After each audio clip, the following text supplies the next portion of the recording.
আল্লাহ রাব্বুল আলামিন সূরাতুল হজ্জের শুরুতে রাব্বুল আলামিন ডাক দিয়ে বলছেন ইয়া আইয়ুহান নাস। কাদেরকে ডাকছেন?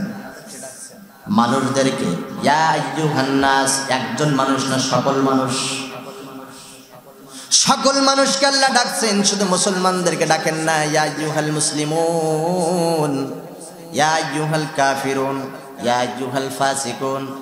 একজন মানুষকে, একটা শ্রেণীর মানুষকে ডাকেন নাই, সকল শ্রেণী পেশার মানুষ, অর্থাৎ হিন্দু, বৌদ্ধ, খ্রিস্টান, মুসলমান সকলকে একই আয়াতের ভিতরে শামিল করে নিয়ে রাব্বুল আলামিন ডাক দিয়ে বলছেন ইয়া আইয়ুহান নাস, ও পৃথিবীর মানুষ, যাদেরকে আমি মানুষ বানিয়েছি, আত্মা দিয়েছি, রূহ দিয়েছি, তোমরা শোনো, তোমাদেরকে ডেকে বলছি। পরবর্তী বাক্য রাব্বুল আলামিন বলছেন ইত্তাকুল্লাহ, কাকে ভয় করো? আওয়াজ দিয়ে বলেন কাকে? আমরা আল্লাহর ভয় করি কি করি না? করি।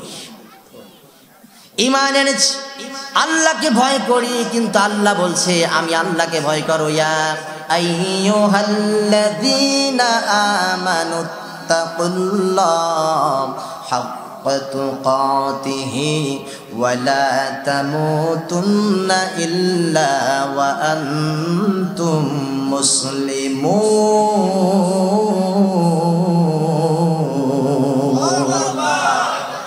আল্লাহ বলছেন ইয়া আইয়ুহাল্লাযীনা আমানুত্তাকুল্লাহ, ইয়া আইয়ুহাল্লাযীনা আমানু, তোমরা যারা ঈমান এনেছো তোমরা শোনো, ইত্তাকুল্লাহ, কাকে ভয় করো? হাক্কা তুকাতিহি, শুধু ভয় করলে হবে না, যেভাবে ভয় করলে আল্লাহকে ভয় করা হিসাবে মানায় সেইভাবে তাকে ভয় করো। কথা কার? মুখে বলবা আল্লাহকে ভয় করি, অথচ নামাজ পড়বা না, আসলে কি আল্লাহকে ভয় করো নাকি? মুখে বললো আমি আল্লাহকে স্বীকার করি, আল্লাহকে ভয় করি, সুদের কারবার ছাড়তে পারবা না, তুমি কি আসলে আল্লাহকে ভয় করো? মুখে বলবো আল্লাহকে ভয় করি, চুরি ছাড়তে পারলা না, জেনা ছাড়তে পারলা না, ব্যভিচার ছাড়তে পারলা না, অন্যায় কাজ, জুলুম কাজগুলো ছাড়তে পারলা না, অথচ মানুষের সামনে বলে বেড়াও আমি আল্লাহকে ভয় করি, আসলে তুমি কি আল্লাহকে ভয় করো নাকি? এজন্য আল্লাহ বলছে ইত্তাকুল্লাহ হাক্কা তুকাতিহি, আমি আল্লাহকে ভয় করো, যেমনি ভাবে ভয় করলে আমি আল্লাহকে ভয় করা হিসাবে মানায়। আওয়াজ দিয়ে বলেন সুবহানাল্লাহ। আল্লাহকে যদি কেউ ভয় করে, আল্লাহকে, আল্লাহর ভয়টা যদি মনের ভিতরে থাকে, ওই বান্দা আর কোনোদিন কি নামাজ ছেড়ে দিতে পারে? পারে? কারণ জানে নামাজ ছাড়লে মহান রব আমাকে ধরে ফেলবেন, কিয়ামতের ময়দানে এমন বিচার আমার হবে, জাহান্নামে যাওয়া লাগবে।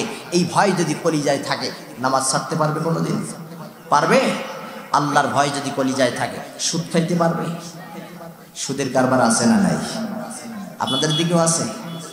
গোটা দুনিয়া, শুধু বাংলাদেশে নয়, গোটা পৃথিবী বেধর্মীরা, অমুসলিমরা ষড়যন্ত্রমূলক ভাবে গোটা পৃথিবীকে সুদের কবলে ফেলে দিয়েছে। কারণ সুদ এমন মারাত্মক একটা অপরাধ, মারাত্মক অন্যায়, যে সুদটা যদি কোনো বান্দার আমল নামার ভিতরে থাকে, বিধর্মীরা ভালো করে জানে ওই বান্দা ঈমান নিয়ে আপাতত কবরে যাওয়া কপালে জড়বে না। যার কারণে সমিতি দিয়া, জমি বন্ধক দিয়া, বিভিন্ন কায়দায় টাকা দিয়া মানুষকে সুদের ভিতরে ঢুকাই দিয়েছে। বিধর্মীদের টার্গেট হলো বান্দা নামাজ পড়বা, ইবাদত করবা, সব রকম ইবাদত তোমরা করবা, কিন্তু সুদ খাইবার, মায়ের সাথে জেনা করার গোনা আমল নামায় নিবা, কোন ইবাদত কাজে লাগবে? কাজে লাগবে? আজকে মাহফিলগুলোতে বলে হুজুর এটা সুদের বিরুদ্ধে কথা বলে। আমি বলি সুদের বিরুদ্ধে আমি যেটা বলবো, সুদখোর কি এটা জানে না? বলেন জানে না? সুদের বিরুদ্ধে আমি যখন কথা বলবো, প্রথম তো আল্লাহর রাসূলের ওই হাদিস আমার মনে পড়ে যাবে। আল্লাহর নবী বলেছেন 1 টাকা সুদের খাইলে 36 বার মায়ের সাথে জিনা করার গুনাহ হয়। নাউজুবিল্লাহ বলেন। 1 টাকায় কতবার? আচ্ছা 36 বার বাদ দিলাম, একবার ধরেন, শুধুমাত্র এতটুকু ধরি, সুদ খাইলে মায়ের সাথে জিনা হয়। এই কথা জানার পরেও যে ছাগল সুদ খায়, ও কি আমার ওয়াজে মানুষ হবে?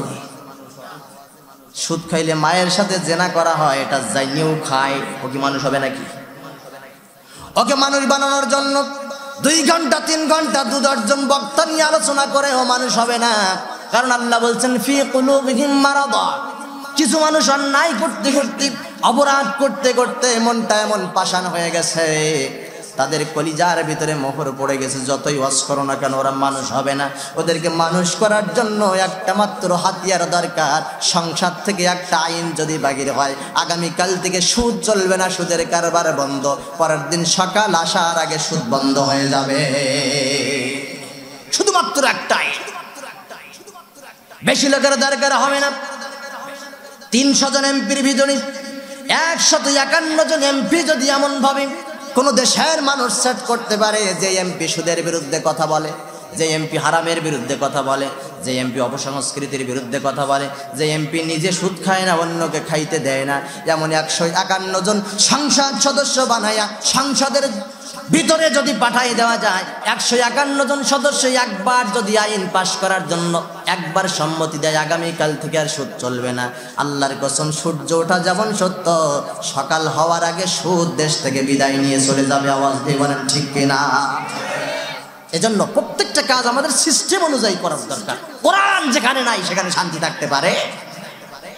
আজকে আপনি দেখেন, কোরআন যেখানে আছে শান্তি সেখানে আছে না নাই? এই যে কোরআন আমার সামনে, এই কোরআনের গায়ে সামান্য পুরাতন একটা কাপড় আপনি পেঁচিয়ে দেন, যেই কাপড়টা ব্যবহার করতে করতে পুরাতন হয়ে গেছে, এটাকে সুন্দর করে পরিষ্কার করে কোরআনটাকে আপনি সেই কাপড় দিয়ে মুড়িয়ে রাখছেন, পুরাতন কাপড়। কোরআনের গায়ে থেকে কাপড়টা যদি কখনো মাটিতে পড়ে যায়, মানুষকে ওটাকে পা দিয়ে ঠেলা দেবে নাকি হাত দিয়ে উঠিয়ে মুখে চুমা খাবে? চুমা খাবে না। কারণ কি? কোরআনের ছোঁয়া লাগছে ওর গায়ে। যেই মানুষটার ভিতরে কোরআন আছে, একজন হাফেজে কোরআন দেখলে মানুষের মাথাটা নিচু হয়ে যায়, ঠিক কি না? কারণ কোরআন আছে তার ভিতরে। যেই ব্যক্তির ভিতরে কোরআন আছে তার সম্মানটা রব্বুল আলামিন বাড়িয়ে দিয়েছেন। এজন্য কোরআন যেখানে আছে সেখানে শান্তি আছে। যেই দেশে কোরআন আছে সেই দেশে শান্তি আছে। যেই দেশের কোরআনের বাস্তবায়ন আছে সেই দেশে শান্তি আছে। যেখানে কোরআন নাই, কোরআনের বাস্তবায়ন নাই, শুধু বিরোধিতা আছে, সেখানে তো অশান্তি আর অশান্তি। কখনো শান্তি আসতে পারে? কোরআন দিয়ে যদি বিচার ব্যবস্থা চালু হয়ে যায়, সমাজে অনায়াসে শান্তি প্রতিষ্ঠা হয়ে যাবে। বলেন ঠিক কিনা? আমার বাংলাদেশে ধর্ষণের বিচার আছে না নাই? কথা বলেন আছে না নাই? ধর্ষণ করলে, ধরতে পারলে তার জন্য জেল আছে। কোরআন অনুযায়ী ব্রিটিশ আইন দিয়ে বিচার করা হয়। ধর্ষক জেল খেটে বাহিরে হয়ে আসে আর বলে সারা যখন পেয়েছি এবার দেখে নেব। কিন্তু কোরআন অনুযায়ী যদি বিচার হতো, আল্লাহর কসম, কোরআন অনুযায়ী বিচার হলে 100% না হলেও 99% ধর্ষণ বন্ধ হয়ে যেত। শুধুমাত্র প্রত্যেকটা সেক্টরে কোরআন ঢোকানোর দরকার। কি ঢোকানোর দরকার? কোরআন ঢোকানোর দরকার। আমার মুসলমান ভাইরা, আল্লাহ রাব্বুল আলামিন সেই ভয় দেখিয়ে সূরাতুল হজ্জের 1 নম্বর আয়াত দিয়ে গোটা পৃথিবীর মানুষদেরকে ডাকছেন, ইয়া আইয়ুহান নাস, হে পৃথিবীর মানুষেরা, কান খুলে তোমরা শুনে নাও, ইত্তাকুল্লাহ, কাকে ভয় করো? আওয়াজ দিয়ে বলেন, কাকে? আমি আল্লাহকে ভয় করো। এর পরবর্তীতে রাব্বুল আলামিন বলছেন, ইন্না জালজালাতাস সাআতি শাইউন আযীম। রাব্বুল আলামিন কত সুন্দর করে ছোট্ট একটা বাক্য বলেছেন, কিন্তু এই ছোট্ট বাক্যর ব্যাখ্যা যদি সারা রাত করা হয় শেষ হবে না। আল্লাহ রাব্বুল আলামিন ডাক দিয়ে বলছেন, ইন্না জালজালাতাস সাআতি শাইউন আযীম। রাব্বুল আলামিন বলছেন আল্লাহকে ভয় করো, তার কারণ হলো অচিরেই তোমাদের সামনে কিয়ামত আসতেছে, আর সেই কিয়ামতের ঝালঝালা, কিয়ামতের কম্পন অত্যন্ত ভয়ানক। রাব্বুল আলামিনের কথা শুধুমাত্র এতটুকু, কিয়ামতকে ভয় করো, কারণ কিয়ামতের যে কম্পন, এই কম্পন অত্যন্ত ভয়ানক। পৃথিবীর মানুষ সহ্য করতে পারবা? আল্লাহ পাক এ পর্যন্ত রেখে দিয়েছেন। আর এটার হাদিস দিয়ে ব্যাখ্যা দিচ্ছেন আপনার আমার কলিজার রাসূল মুহাম্মদুর রাসূলুল্লাহ। আওয়াজ দিয়ে পড়ছি সাল্লাল্লাহু আলাইহি ওয়াসাল্লাম। আল্লাহ রাব্বুল আলামিন কোরআনে কারিমে অন্যত্র ডাক দিয়ে বলছেন, ইযা জুলজিলাতিল আরদু জিলজালাহা ওয়া আখরাজাতিল আরদু আসফালাহা ওয়া ক্বালাল ইনসানু মা লাহা ইয়াওমা ইযিন তুহাদ্দিসু আখবারাহা। আওয়াজ দিয়ে বলছি আল্লাহু আকবার। আমার কলিজার ভাইরা, আল্লাহ রাব্বুল আলামিন বলছেন, ইযা, যখন জুলজিলাতিল আরদু জিলজালাহা, পৃথিবীকে প্রচন্ড কম্পনে কাঁপিয়ে দেওয়া হবে। রব্বুল আলামিন আয়াত দিচ্ছেন, মুফাসসিরিন কিরাম তাফসীর করতেছেন, ব্যাখ্যা দিচ্ছেন। আল্লাহ বলছেন পৃথিবীকে প্রচণ্ড কম্পনে কাঁপিয়ে দেওয়া হবে। মানে কিতাবের ভিতরে আসছে, আল্লাহর নবী বলছেন এই কম্পনটা হবে এমন কম্পন, সেই কম্পনের দাপটে বিশাল বড় 8 মাইল 10 মাইল 15 মাইল 20 মাইলের পাহাড়গুলো পর্যন্ত তুলার মতো হাওয়ায় ভাসতে থাকবে, নড়বড়ি হয়ে যাবে, গোটা পৃথিবী কাঁপতে থাকবে। এটা ছোট্ট একটা ভূমিকম্প নয়। এই ভয় দেখাচ্ছেন আল্লাহ। কিয়ামতের কম্পন কিন্তু অত্যন্ত ভয়ানক। পৃথিবীর মানুষ কি করে সহ্য করবে? আমার কলিজার ভাইরা, আল্লাহ রাব্বুল আলামিন সেই ভয় দেখিয়ে পৃথিবীর মানুষদেরকে ডাকছেন, পৃথিবীর মানুষেরা ফিরে আসো, কিয়ামতের কম্পন অত্যন্ত ভয়ানক। রাব্বুল আলামিন ডাক দিয়ে বলছেন এমন একটা সময় আসবে, পৃথিবীর পর্যায়ে এমন হয়ে যাবে গোটা পৃথিবীতে কোনো মুসলমান খুঁজে পাওয়া যাবে। মসজিদ ভর্তি মুসল্লি থাকবে, মসজিদের ইমাম থাকবে কাফের, মুয়াজ্জিন থাকবে কাফের, সব মুসল্লিরাও থাকবে কাফের। এই আলামত শুরু হয়ে গেছে আজকে। তাকিয়ে দেখুন বাংলাদেশে কাদিয়ানীদের মসজিদ আছে না নাই? আওয়াজ দিয়ে বলেন আছে না নাই? গোটা পৃথিবীর সকল মুসলমান, সব আলেম, সব মুহাদ্দিস, সকল মুফতি সবাই একমত কাদিয়ানীরা কাফের না মুসলমান। কারণ তারা গোটা কোরআনে কারিমের ৬৬৬৬টা আয়াতের ভিতরে ৬৬৬৫টা আয়াত তারা পূর্ণাঙ্গ রূপে মানে। একটা মাত্র আয়াত, সেটাও মানে লম্বা আয়াতের ভিতরে মানে না, শুধুমাত্র 4টা অক্ষর। কয়টা? মা কানা মুহাম্মাদুন আবা আহাদিম মির রিজালিকুম ওয়ালাকিন রাসূলুল্লাহ, এ পর্যন্ত ওরা মানে। ওয়া খাতামান নাবিয়্যিন, নাবিয়্যিন শব্দটা মানে মুহাম্মদ সাল্লাল্লাহু আলাইহি ওয়াসাল্লাম নবী, কিন্তু খ আলিফ তা মিম 4টা অক্ষর মানে না।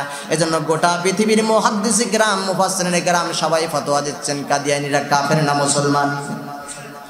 আমার মুসলমান ভাইরা, শুধুমাত্র 4টা অক্ষর না মানার কারণে কাদিয়ানী মসজিদের ভিতরে ইমাম কাফের, পিছনে মুয়াজ্জিন দাঁড়ানো মুয়াজ্জিন কাফের, তার পিছনে যত মুক্তাদি দাঁড়ানো মুক্তাদিরাও কাফের।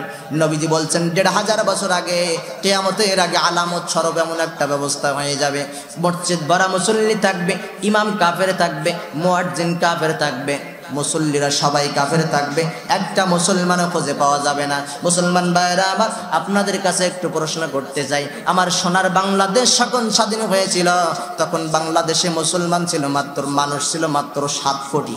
কত কোটি? এখন কত কোটি? 18 কোটি। 16 কোটি পার হয়ে গেছে অনেক আগে। 18 কোটি মানুষ। এখন আওয়াজ দিয়ে বলেন তখনকার তুলনায় এখন মুসলমান বেড়েছে না কমেছে? ইমান বেড়েছে না কমেছে?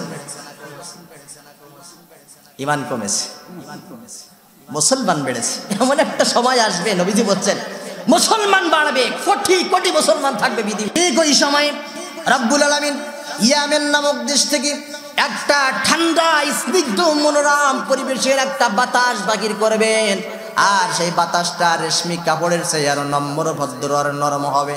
এই বাতাসটা আস্তে আস্তে আস্তে আস্তে গোটা পৃথিবীর প্রত্যেক প্রান্তে বাতাসটা ছড়িয়ে যাবে। সামান্য যারা পরিমাণ ইমান যেই মানুষগুলোর ভিতরেও ছিল, বাতাসটা প্রত্যেক মানুষের গায়ে লাগবে, লাগার সাথে সাথে মানুষটা মারা যাবে। এমন হবে এক জায়গায় পাশাপাশি মসজিদ, পাশের মসজিদের ইমাম মারা গেছে, আমার মসজিদের ইমাম মরি নাই, ও পাশের মসজিদের ইমামের সামান্য হলেও ইমান ছিল, বাতাস লাগার কারণে পৃথিবী থেকে বিদায় হয়ে গেছে। আমার মসজিদের ইমামের ইমান নাই, যার কারণে বিদায় হয় নাই, কিন্তু মানুষ বুঝতে পারবে না, মনে করবে স্বাভাবিকভাবে মরে গিয়েছে।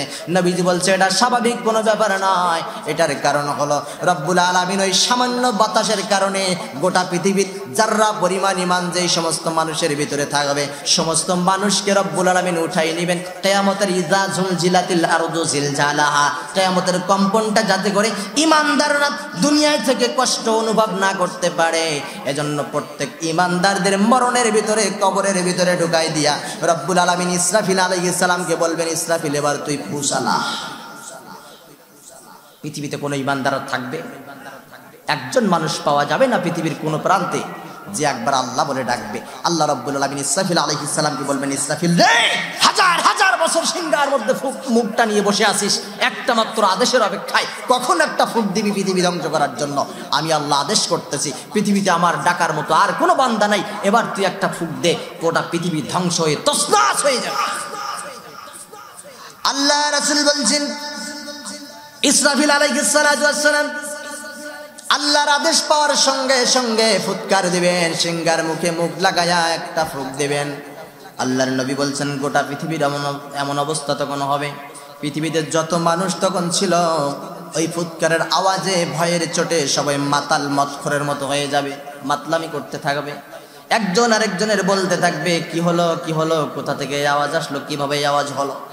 নবীজি বলছেন ওই দিনের অবস্থা এমন হয়ে যাবে, ওই দিনের অবস্থার কারণে ইসরাফিল আলাইহিস সালাম সিংহায় যখন প্রথম ফুৎকারটা লাগাবেন, নবীজি বলছেন দুনিয়ার জমিনে যত গর্ভবতী মা ছিল, গর্ভবতী মা থাকবে, মেয়ে থাকবে যাদের পেটের ভিতরে 2 মাস 3 মাস 4 মাস 5 মাস বয়সের সন্তান ছিল, যারা এখনো ভূমিষ্ঠ হওয়ার সময় হয় নাই, কিয়ামতের কম্পনটা এত ভয়ানক কম্পন হবে। আল্লাহ এজন্য বলেছেন কিয়ামতের কম্পনকে ভয় করো। নবীজি বলছেন প্রত্যেক মায়ের পেট থেকে অপরাপ্ত বাচ্চাগুলো খসে খসে জমিনে পড়ে যাবে, নাউযুবিল্লাহ, কেউ সহ্য করতে পারবে না। নবীজি বলছেন একজন মায়ের কোলে দুগ্ধ অবশ্য ছোট্ট একটা সন্তান, যেই সন্তান এখনো দুধ পান করে, এমন সন্তানের প্রতি মায়ের মহাব্বত, মায়ের ভালোবাসা কম থাকে না বেশি থাকে? কথা বুঝতেছেন? যেই সন্তানটা মায়ের দুধ পান করে, ছোট্ট সন্তান, এমন সন্তানের প্রতি মায়ের ভালোবাসা একটু বেশি থাকে না? ওই সন্তানকে মার একটা সেকেন্ড রেখে চোখের আড়াল করে থাকতে চায় না, ঠিক না? আল্লাহর নবী বলছেন ইসরাফিল আলাইহিস সালাতু ওয়াস সালাম সিংহার মধ্যে প্রথম ফুৎকার যখন দিবেন, মায়ের কোলে যেই শিশুটা ছিল মা ভুলে যাবে এই শিশু আমার নাকি অন্যের, মা ভুলে যাবে শিশুর নামটা কি ছিল, মা ভুলে যাবে শিশু কেমন ভাবে আমার সাথে আচরণ করত। নবীজি বলেন ফুৎকারটা পৃথিবীর অবস্থা এমন ভয়ানক হয়ে যাবে, মানুষ কি করে সহ্য করবে? একটা ফুৎকারের কারণে যেই দুধ পান করা শিশুকে মা একটা মিনিট চোখের আড়াল করে থাকতে পারে না, ওই শিশুকে পর্যন্ত মা মুহূর্তের মধ্যে ভুলে যাবে, শিশুর কথা মনে থাকবে না। নবীজি বলছি ও দুনিয়ার মানুষ, কিভাবে সেই দিন তোমরা অস্বীকার করো, কি করে তোমরা অস্বীকার করে থাকতে পারবা? ইসরাফিল আলাইহিস সালাতু ওয়াস সালাম সিংহার মধ্যে যখন ফুৎকার লাগাবে, একটা ফুঁক দেওয়ার সঙ্গে সঙ্গে অপ্রাপ্ত বয়স্ক ছোট বাচ্চা 8 বছর 9 বছর বয়স, এখনো বালেগ হয় নাই, প্রাপ্ত বয়স্ক হয় নাই, নবীজি বলছেন এমন ছোট বাচ্চাগুলো ইসরাফিল আলাইহিস সালাতু ওয়াস সালামের সিংহায় ফুৎকার দেওয়ার সাথে সাথে মুহূর্তের মধ্যে ভয়ের দাপটে চুল দাড়িগুলো পেকে মুহূর্তের মধ্যে বুড়া হয়ে যাবে। আল্লাহ বলছে বন্ধু তোমার উম্মতদেরকে শুনিয়ে দাও কি করে ওই দিনকে তারা অস্বীকার করবে, ওই দিন যারা পৃথিবীতে থাকবে কি করে তারা সহ্য করতে পারবে, কি করে সহ্য করবে এই যন্ত্রণা, কি করে তারা সইবে। একে একে ফুৎকারের মাধ্যমে দ্বিতীয় ফুৎকার যখন দেওয়া হবে, আল্লাহর নবী বলেন পৃথিবীতে কোনো প্রাণী আর বেঁচে থাকবে না, সবাই মারা যাবে, এমনকি আল্লাহর ফেরেশতারা পর্যন্ত কেউ বেঁচে থাকবে না। একজন একজন করে ফেরেশতাদেরকে আল্লাহ রাব্বুল আলামিন তুলে নেবেন, শুধুমাত্র 12 জন ফেরেশতা অবশিষ্ট থাকবে। কতজন? মনোযোগ দিয়ে শুনবেন, 12 জন ফেরেশতা থাকবে। 8 জন ফেরেশতা আল্লাহ রাব্বুল আলামিনের আরশে আজিমকে কাঁধে করে নিয়ে বহন করতেছেন, আল্লাহর আরশটা ভাসমান ফেরেশতাদের কাঁধের উপর চাপান। 8 জন ফেরেশতার কাঁধের উপরে বিশাল বড় আরশটা চাপাই দিয়া রাব্বুল আলামিন আরশে আজিমের উপরে বসে আছেন। ওই 8 জন ফেরেশতা তখন বাকি থাকবে। আজরাইল আলাইহিস সালাম থাকবে, মিকাইল আলাইহিস সালাম থাকবে, ইসরাফিল আলাইহিস সালাম থাকবে, জিবরাইল আলাইহিস সালাতু ওয়াস সালাম থাকবে, মোট 12 জন ফেরেশতা। আল্লাহ আজরাইলকে ডাক দিয়ে বলবেন আজরাইল রে, মারতে মারতে কতজনকে মেরেছিস আর কারা বেঁচে আছে, কয়জন আছে? আজরাইল আলাইহিস সালাম ডাক দিয়ে বলবে আল্লাহ 12 জন ফেরেশতা এখনো মাত্র বাকি আছে, আর কেউ তো আসমান জমিনে আর কেউ নাই। 8 জন ফেরেশতা তোমার আরশে আজিম বহন করতেছে, বাকি 4 জন ফেরেশতা আমরা আজরাইল, মিকাইল, জিবরাইল, ইসরাফিল 4 জন ফেরেশতা আমরা বেঁচে আছি। রব্বুল আলামিন ডাক দিয়ে বলবেন আরশে আজিম যে 8 জন ফেরেশতা বহন করতেছেন ওই 8 জনকে ধর, ওদেরকেও মেরে ফেলা। নবীজি হাদিসের ভিতরে বলছেন এই 8 জন ফেরেশতা এত বিশাল বড় বড় দেহ রব্বুল আলামিন বানাই দিয়েছেন আরশে আজিমকে বহন করার জন্য। নবীজি বলছেন একটা ছাগল পায়ের খুরা থেকে, খুরা বলে তো আপনাদের, পায়ের নিচে শক্ত যেটা থাকে, আমরা আমাদের ভাষায় সাতক্ষীরার মানুষ পায়ের খুর বলি আমরা, খুরা, পায়ের খুরা থেকে হাঁটু পর্যন্ত অর্থাৎ হাঁটুর গিরার নিচ পর্যন্ত একটা ছাগলের কতটা বা লম্বা হবে? সামান্য একটু লম্বা জায়গা, অল্প একটু লম্বা জায়গা। বিশ্ব নবী বলতেছেন আরশে আজিম বহন করার জন্য রব্বুল আলামিন যেই ফেরেশতা বানাইছে ওই ফেরেশতার পায়ের নিচ থেকে নিয়া পায়ের গিরার উপর পর্যন্ত উঠতে আল্লাহ যতটা বড় করে দিয়েছেন, ওই জায়গাটা হলো আসমান আর জমিন থেকে যত ফাঁকা জায়গা তার চেয়ে বড়। তাহলে সে ফেরেশতার পাটা কত বড়, ফেরেশতাটা কত বড়। আল্লাহ বলবে আজরাইল রে, আসমান জমিনে সব শেষ হয়ে গেছে, এবার যা। আরশ বহন করতেছে 8 জন ফেরেশতা, একটা একটা করে ধর, সবগুলোরে মেরে ফেল। আজরাইল আলাইহিস সালাম তখনও জানে না, শেষ পর্যন্ত শুধু একজন থাকবেন। আওয়াজ দিয়ে বলেন তার নাম কি? আজরাইল আলাইহিস সালাম 8 জন ফেরেশতাদেরকে মেরে ফেলবেন। আল্লাহ এবার ডাক দিয়ে বলবেন আজরাইল আর কারা আছে? আজরাইল ডাক দিয়ে বলবে আল্লাহ আমি আজরাইল আছে, মিকাইল আছে, জিবরাইল আছে আর ইসরাফিল আছে। আল্লাহ রাব্বুল আলামিন ডাক দিয়ে বলবেন আজরাইল যে মিকাইলের কাছে যাওয়ারে মার। মিকাইল আলাইহিস সালামের জানটাও কবজ করা হয়ে যাবে। এবার ইসরাফিলের কাছে যা তারও মার, তার জানটাও কবজ করা হবে।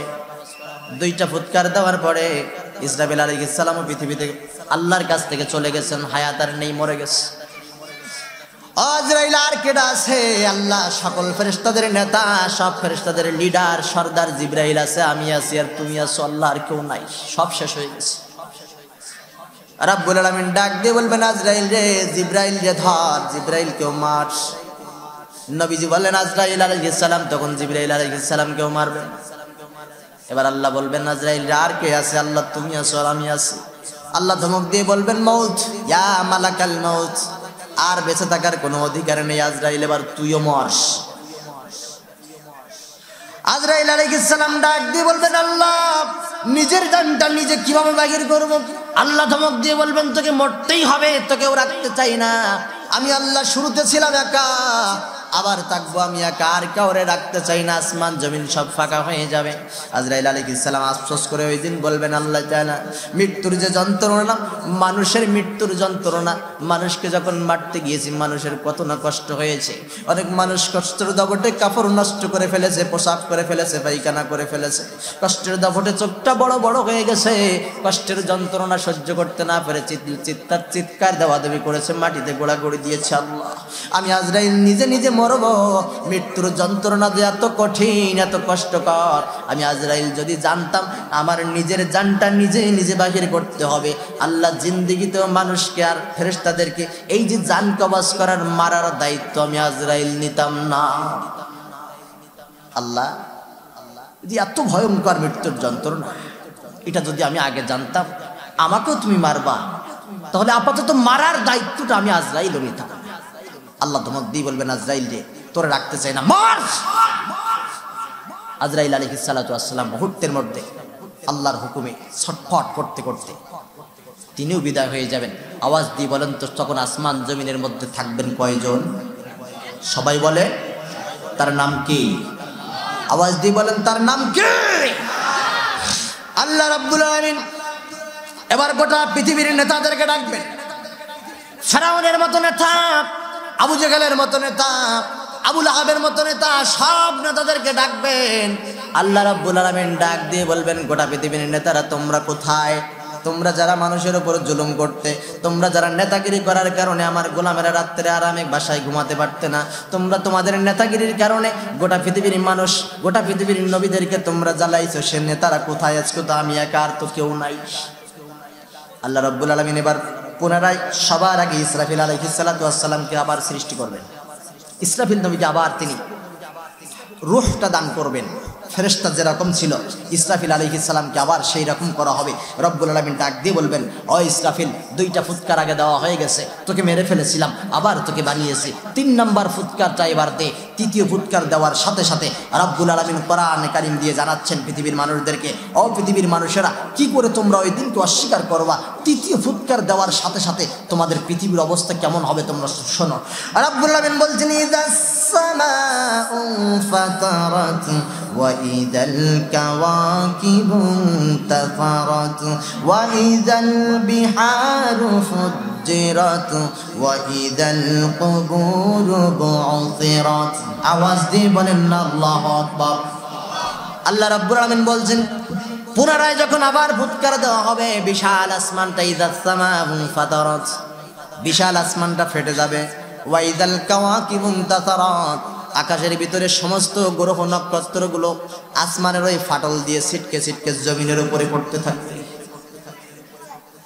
আল্লাহ বলে, বন্ধু তোমার উম্মতের ভিতরে তারা কি করে সহ্য করবে, ওই দিনের দৃশ্য তারা কি করে সইবে? আল্লাহ বলছে, গ্রহ নক্ষত্রগুলো ছিটকে ছিটকে জমিনের উপরে পড়বে। চাঁদ একটা গ্রহ আল্লাহ বানাইছে, সূর্য বানাইছে। সূর্যটা হলো বিশাল পৃথিবীর থেকে 13 লক্ষ গুণ বড়। কত গুণ? পৃথিবী যে কত বড় আমাদের কারো ধারণা নাই। পৃথিবীর এক প্রান্ত কোন জায়গায়, অপর প্রান্ত কোন জায়গায়, কিন্তু বিজ্ঞানীরা প্রমাণ করতেছেন এই যে পৃথিবী এত বড়, এই পৃথিবীর চেয়ে নাকি সূর্যটা 13 লক্ষ গুণ বড়। বলেন আল্লাহু আকবার। শুধুমাত্র দূরত্বের কারণে বিশাল বড় ওই সূর্যকে সামান্য একটা ফুটবলের মতো দেখা যায়, ঠিক কি না? আমরা যেটা চোখে আকাশ দেখি ওটা আকাশ না, ওটা হলো মহাশূন্য। আকাশ যে কোথায় বিজ্ঞানীরাও কল্পনা করতে পারে না, আকাশ কোথায় আছে, কোন জায়গায় আছে। সূর্যটা যে পৃথিবীর ছাড়া 13 লক্ষ গুণ বড় সূর্য, একটা ছোট্ট ফুটবলের মতো দেখা যায়। এই সূর্যটাও আকাশের গায়ে না, সূর্যটাও ভাসতেছে। চাঁদটাকে ছোট্ট দেখা যায়, চাঁদটাও আকাশের গায়ে না, চাঁদটা ভাসতেছে। তাহলে আকাশটা যে কত দূরে বিজ্ঞানীরাও সেটার প্রমাণ পায় না যে আকাশ কত দূরে। প্রথম আসমান থেকে এই জমিন কত নিচে, আর জমিন থেকে প্রথম আসমান কত উপরে, বিজ্ঞানীরাও কুল কিনারা পায় না। অথচ রব্বুল আলামিন বলছেন, ওই যে বিশাল পৃথিবীর ছাড়া 13 লক্ষ গুণ সূর্যটা ওই দিন যখন ফুৎকার দেওয়া হবে, ফুঁক দেওয়ার সাথে সাথে এত বড় গ্রহটা আগুনের কুণ্ডলীটা মুহূর্তের মধ্যে ছিটকে পৃথিবীর উপরে পড়ে যাবে। বিজ্ঞানীরা প্রমাণ করতেছেন সূর্যের ভিতরে এত বেশি তাপ রব্বুল আলামিন দিয়েছেন, যে স্তরের মধ্যে রব্বুল আলামিন সূর্যটাকে রেখে দিয়েছেন, ওই স্তর থেকে সামান্য 1 ইঞ্চি যদি আল্লাহ পাক রব্বুল আলামিন সূর্যকে নিচে নামিয়ে দেয়, গোটা পৃথিবী মুহূর্তের মধ্যে পুড়ে তামার মতো হয়ে যাবে। পৃথিবীর কোনো প্রান্তে মানুষ বাস করতে পারবে না। আবার যদি 1 ইঞ্চি উপরে সূর্যটা উঠে যায়, গোটা পৃথিবীর অবস্থা এমন হয়ে যাবে পৃথিবীর কোনো প্রান্তে ঠান্ডার চটে মানুষ বসত করতে পারবে। অর্থাৎ যেখানে যেটা দরকার রব্বুল আলামিন আপনার আমার জন্য সেখানে সেইটা দিয়েছেন। বলেন সুবহানাল্লাহ। বিজ্ঞানীরা বলতেছেন, লোহাকে আগুন দিয়ে, জাল দিয়ে মানুষ যখন লোহাকে গালিয়ে বস্ত্র বানায়, বিজ্ঞানীরা প্রমাণ করতেছেন এই লোহাকে আগুন দিয়ে গালানোর জন্য যেই তাপ দেওয়া হয়, এই তাপের মাত্রা হলো মাত্র 1538 ডিগ্রি সেলসিয়াস। যেই ডিগ্রি 40 ডিগ্রির উপরে উঠলে আমরা বাঁচতে পারি না। গরমের সময় যখন 40 ডিগ্রি পার হয়ে যায় তাপমাত্রা, কষ্ট হয় না? লোহা তাপ দিয়ে গালানোর জন্য তাপের শক্তি লাগে মাত্র 1538 ডিগ্রি সেলসিয়াস। 1538 ডিগ্রি সেলসিয়াস তাপ দিলে লোহা গুলে পানি হয়ে যায়, লোহাটা মোমের মতো নরম হয়ে যায়, পিটিয়ে পিটিয়ে অস্ত্রপাতি তৈরি করা যায়। সেখানে সূর্যের ভিতরে রব্বুল আলামিন যে তাপমাত্রা দিয়েছেন, বিজ্ঞানীরা প্রমাণ করতেছেন, তারা বলতেছেন নাসার বিজ্ঞানীরা, সূর্যের ভিতরে যে তাপমাত্রা, এই তাপমাত্রা হলো 1,40,00,000 ডিগ্রি সেলসিয়াস। বলেন আল্লাহু আকবার।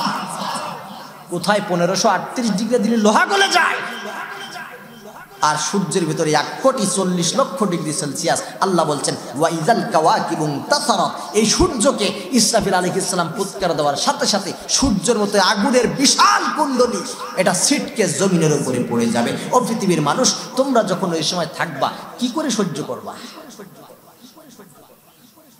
একটু ভাবার বিষয় না? এত আগুনের তাপ নিয়ে যদি সূর্যটা ছিটকে পৃথিবী পড়ে, একদিকে আগুনের তাপ, অপর দিকে পৃথিবীর ছাড়া 13 লক্ষ গুণ বড় জিনিস, জায়গা কোথায় এত? তবু আল্লাহ বলছে পড়বে, ওটা পড়বেই।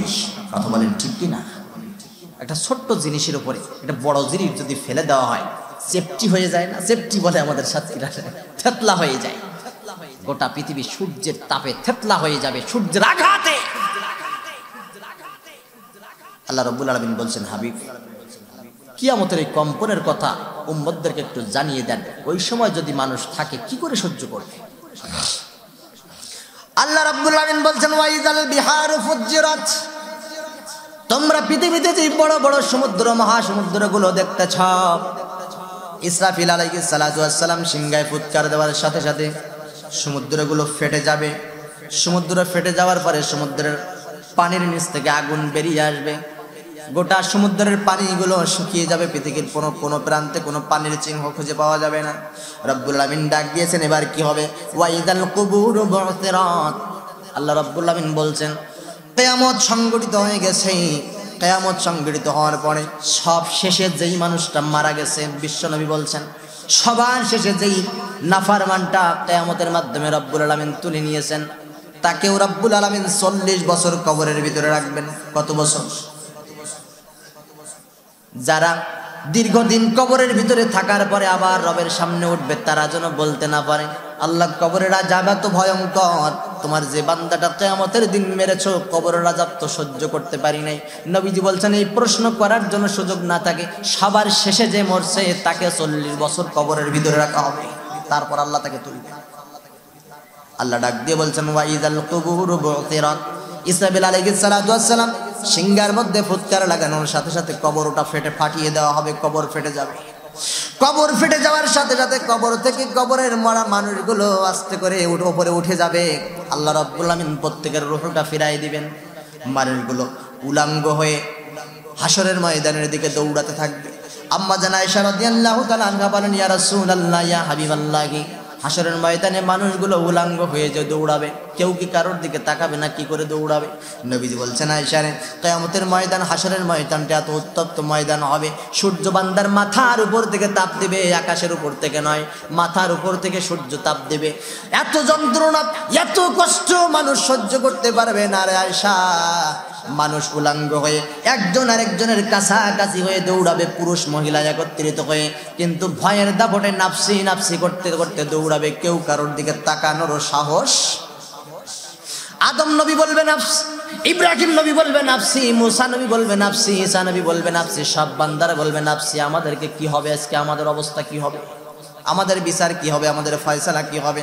শুধুমাত্র একজন পয়গম্বর কিয়ামতের ময়দানে সকল উম্মতদেরকে জন্য সুপারিশ করার জন্য ব্যারিস্টারের দায়িত্ব নিয়ে আল্লাহর সামনে দাঁড়িয়ে যাবে। মাকামে মাহমুদে নবী মুহাম্মদুর রাসূলুল্লাহ সাল্লাল্লাহু আলাইহি ওয়াসাল্লাম সিজদায় পড়ে চোখের পানি ছেড়ে দিয়ে নাফসি নাফসি করে নিজের জন্য কাঁদবেন না, উম্মতি উম্মতি করে উম্মতের জন্য কাঁদতে থাকবে। আল্লাহ আজকে আমার উম্মতের কি হবে? আমার উম্মতের কি হবে? আল্লাহ রাব্বুল আলামিন বলবেন হাবিব, আপনার কান্দন আমার আর সহ্য হয় না, আপনি মাথা উঠান, আপনার উম্মতদেরকে বেছে বেছে নিয়ে সব নবীদের আগে আপনার উম্মত নিয়ে আপনি জান্নাতে চলে যান। আওয়াজ দিয়ে বলেন সুবহানাল্লাহ। আল্লাহ যেন সেই সারি, সেই কাতারে নবীর পিছনে আমাদের সকলকে থাকার মতো সুযোগ করে দেন। সবাই বলেন আমিন, আর আওয়াজ দিয়ে বলেন আমিন। মুসলমান ভাইরা আমার, রাব্বুল আলামিন বলছে হাবিব, কিয়ামত আর এই হাসরের ময়দানের অবস্থা তোমার উম্মতেরা কি করে সহ্য করবে? ওই দিন এমন পরিস্থিতি হবে যে প্রত্যেকে নিজের চিন্তা নিয়ে ব্যস্ত থাকবে, কেউ কারোর দিকে তাকানোর সুযোগ নাই, প্রত্যেকে নাফসি নাফসি করবে, কোথাও কোনো সুযোগ নাই কারোর দিকে তাকানোর। সমস্ত নেতারা, নবীজি বলছেন কিয়ামতের ময়দানে প্রত্যেক নেতা তার কর্মীদেরকে নিয়ে লাইন দিয়ে দাঁড়িয়ে যাবে। মনোযোগ দিয়ে শুনে, প্রত্যেক নেতা সামনে দাঁড়াবে আর কর্মীরা তার পিছনে দাঁড়াবে। অসংখ্য দল দাঁড়িয়ে যাবে, অসংখ্য দলের ভিতরে একটা মাত্র দল আল্লাহ রাব্বুল আলামিন জান্নাতে দিবেন, সেই দলটা হলো আমার নবীর দল। প্রত্যেক ইমানদার নবীর পিছনে লাইন দিয়ে দাঁড়িয়ে যাবে। আবু জেহেলের পিছনে তার ছেলেরা দাঁড়াবে, নমরুদের পিছনে নমরুদের ছেলেরা দাঁড়াবে, প্রত্যেক জালিম নেতার পিছনে তার ছেলেরা দাঁড়াবে, যারা নেতাকে সহযোগিতা করেছে, যাদের সহযোগিতার কারণে মানুষের উপরে জুলুম করতে পেরেছে, যাদের সহযোগিতার কারণে দিনের বেলায় হোক রাতের বেলায় হোক এলাকার মানুষকে শান্তিতে থাকতে দেয়নি, যাদের সহযোগিতার কারণে অন্যায় আকাম বেশি করতে পেরেছে, প্রত্যেক নেতা নবীজি বলছেন কিয়ামতের ময়দানে তার কর্মীদেরকে নিয়ে লাইন দিয়ে দাঁড়িয়ে যাবে। কর্মীরা প্রত্যেকে ডাক দিয়ে বলবে, আল্লাহ নেতার কথা শুনে আমরা অন্যায় করে ফেলেছি, আল্লাহ মাফ করে দাও। আল্লাহ বলবে, তোদের ক্ষমা নাই, তোদের নেতারে ধর। নেতারে যেই মাত্র ধরতে যাবে, নবীজি বলবেন, নেতা ডাক দিয়ে বলবে, আমি তোদের কি বলেছিলাম? শুধুমাত্র ডেকেছিলাম, আসছিলি কেন? আজকে আমারও কিচ্ছু করার নাই। নেতা কথা বলা তো দূরের কথা, রব্বুল আলামিন ডাক দিয়ে বলছেন, ইয়াউমা ইয়াকুমুর রূহু ওয়াল মালাইকাতু সাফফান লা ইয়াতাকাল্লামুনা ইল্লা মান আযিনা লাহুর রাহমান ওয়া ক্বালা সাওয়াবা। আওয়াজ দিয়ে বলি আল্লাহু আকবার। আমার আল্লাহ ডাক দিয়ে বলছেন, নেতা সুপারিশ করা তো দূরের কথা, নেতা তোমার জন্য দাঁড়িয়ে আল্লাহর সামনে কথা বলা তো দূরের কথা। ইয়াউমা ইয়াকুমুর রূহ, ওই দিনটা এমন একটা দিন হবে প্রত্যেকটা আত্মা ওয়াল মালাইকা এবং আমার ফেরেশতারা লাইন দিয়ে কাতারবদ্ধ হয়ে দাঁড়িয়ে যাবে। এমন অবস্থা ওই দিন হবে, নেতা কথা বলা তো দূরের কথা, মালাইকা আমার ফেরেশতা জিবরাইল পর্যন্ত লাইনের মাথায় ফেরেশতাদেরকে নিয়ে নেতার জায়গায় দাঁড়িয়ে যাবে। আমি আল্লাহর সামনে, আমি আল্লাহর মেজাজের সামনে কথা বলা তো দূরের কথা, একটু নড়াচড়া করার মতো সাহস পাবে, নড়াচড়া করতে পারবে না, কথা বলা তো দূরের কথা। ওই দিন শুধুমাত্র একজন বাদশাহী করবেন, সেই বাদশার নাম কি? আল্লাহ তাআলা। আর কারো বাদশাহী নাই, শুধুমাত্র আমার রাসূলকে ডাক দিয়ে বলবেন, ইয়া রাসূলুল্লাহ আপনার কান্দন আর সহ্য হয় না, আপনার উম্মতদেরকে ধরেন, বেছে বেছে নিয়ে জান্নাতের ভিতরে চলে যান। বলেন সুবহানাল্লাহ। আপনার আমার মতো সুনুগুটি ওই জায়গায় চান্স পাবে বলে তো মনে হয় না। আম্মা জান আয়েশা রাদিয়াল্লাহু তাআলা বলেন, ইয়া রাসূলুল্লাহ লক্ষ কোটি কোটি মানুষ, কি করে আপনার উম্মতদেরকে আপনি বাছাই করবেন? যে নামাজ পড়েছে সেও তো দলের ভিতরে চলে যাবে, যে নামাজ পড়ি নাই বাছাই করতে যে ভুলে দলের ভিতরে চলে যেতে পারে। নবীজি বলছে, আয়েশারে টেনশন করো না, রব্বুল আমিন এমন ফেরেশতা করুন, এমন ব্যবস্থা করবেন, দুনিয়ার জমিনে একদল ঘোড়া যেখানে থাকে, একটা ঘোড়ার কপালে যদি সাদা দাগ থাকে, চিতা বলে। আপনারা কি বলেন? চিতা বলেন? আলহামদুলিল্লাহ। একটা ঘোড়ার 100 ঘোড়া এক জায়গায় থাকলে একটা ঘোড়ার কপালে যদি সাদা একটা চিতা থাকে, মালিক ওই ঘোড়াকে সবার আগে চিনতে পারবে কি পারবে না? নবীজি বলছে, আয়েশা তুমি জেনে রেখে দাও, কিয়ামতের ময়দানে আমার উম্মতদেরকে বেছে বেছে নিতে আমার বিন্দু পরিমাণ কষ্ট হবে না। কারণ আমার যে উম্মতেরা দুনিয়ার জমিনে আমার কথা শুনি 5 ওয়াক্ত নামাজ পড়ার জন্য ওযু করেছে, ওযুর পানি মুখের ভিতরে লাগাইছে, ওযুর পানি কনুই পর্যন্ত লাগাইছে, ওযুর পানি দিয়ে পায়ের গোড়ালি পর্যন্ত ধৌত করেছে, যেই স্থান পর্যন্ত ওযুর পানিটা চলে যাবে, আল্লাহ রাব্বুল আলামিন কিয়ামতের ময়দানে লক্ষ কোটি কোটি মানুষের ভিতরে ওযুর পানি যেই জায়গায় জায়গায় লাগবে, ওই জায়গাগুলো নূরানি আলো জ্বালায়া দেবে। ও আয়েশা, সব মানুষের অন্তর, সব মানুষের দেহ পুড়ে কয়লার মতো হয়ে যাবে রোদ্রের তাপে, কিন্তু ইমানদার বান্দা যারা হবে, যারা নামাজ পড়েছে, যারা রোজা রেখেছে, আমার কথা মতো চলেছে, ওযুর পানি লাগার কারণে শুধুমাত্র তাদের ওযুর স্থানগুলো নুরানি আলো ঝলমল ঝলমল করে জ্বলতে থাকবে। ওই আলোগুলো দেখে দেখে সকল নবীর আগে আমার উম্মতদেরকে বাছাই করে নিয়ে সকল নবীরা হাসরের মাঠে থাকবে, আমি নবী আমার উম্মত নিয়ে জান্নাতের ভিতরে ঢুকে যাব। তবে সেটা করতে হলে নামাজ পড়া লাগবে। শুধু নামাজ পড়লেই চলবে না, নামাজ কবুল হওয়ার জন্য সবচেয়ে বড় শর্ত হলো নামাজ আপনাকে আমাকে সকল কাজ থেকে, অন্যায় কাজ থেকে বিরত রাখবে, ঠিক না? আল্লাহ বলছেন, আল্লাহর কথা, ইন্নাস সালাতা তানহা আনিল ফাহশাই ওয়াল মুনকার।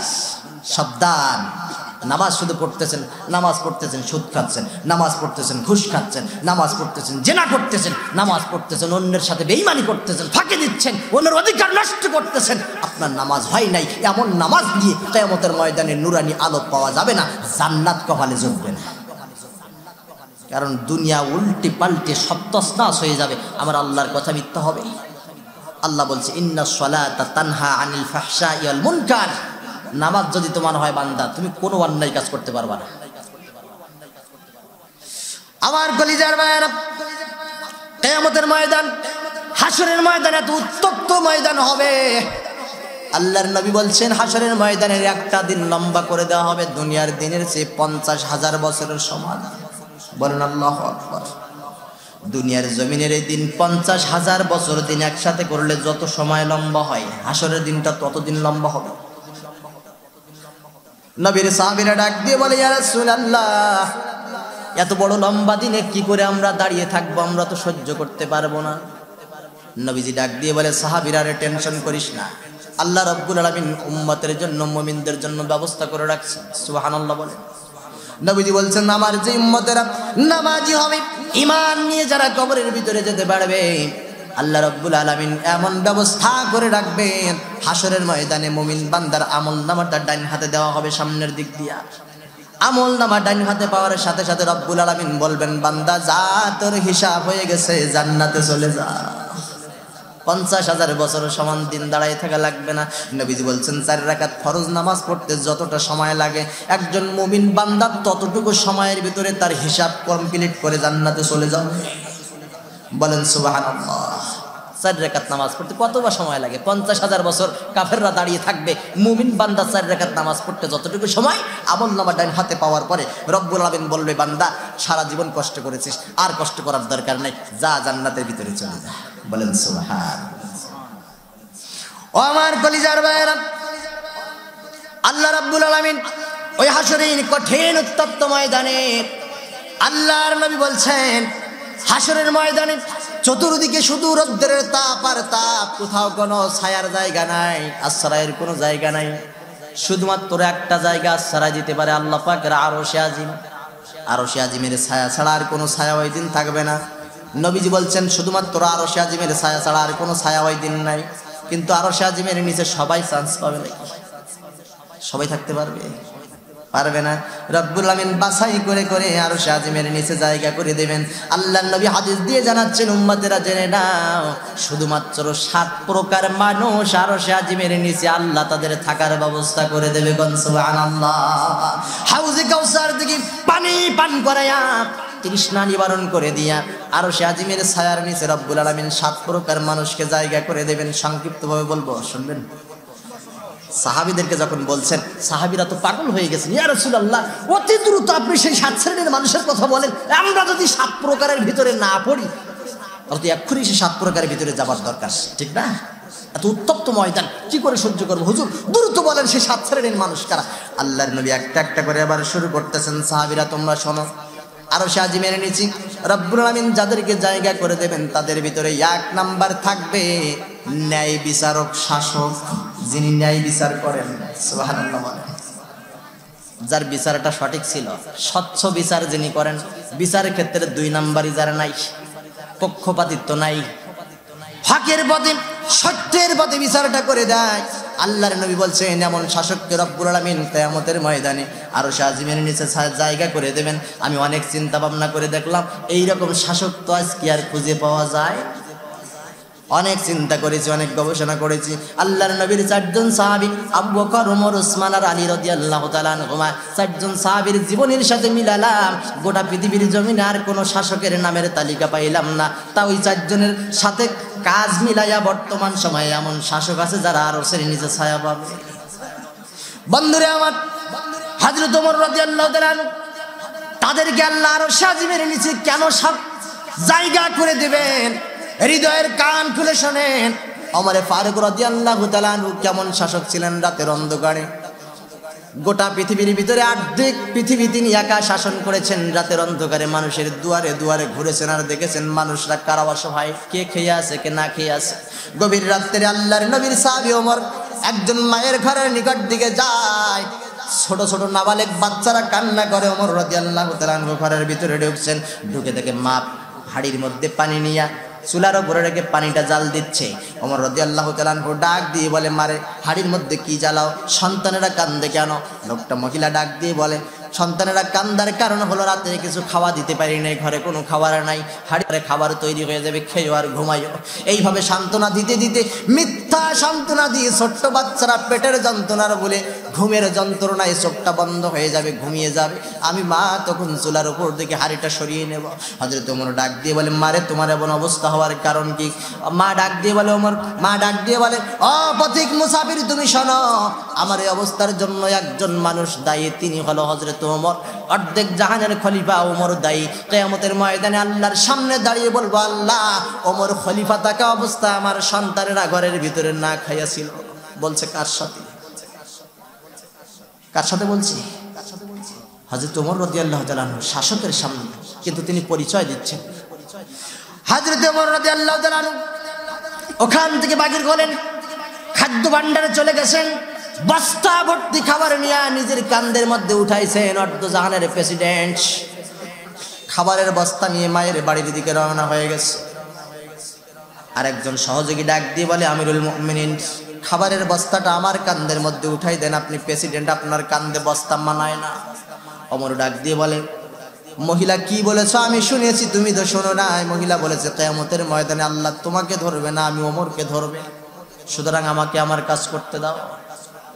খাবারের বস্তা নিয়ে মায়ের দরজায় হাজির হয়ে ডাক দিয়ে বলে, মারে এই খাবারটা নিয়ে সন্তানদেরকে রান্না করে খাওয়াবার আল্লাহর কাছে আমার জন্য একটু দোয়া করে দাও, রব্বুল আলামিন যেন কিয়ামতের ময়দানে আমাকে মাফ করে দেয়।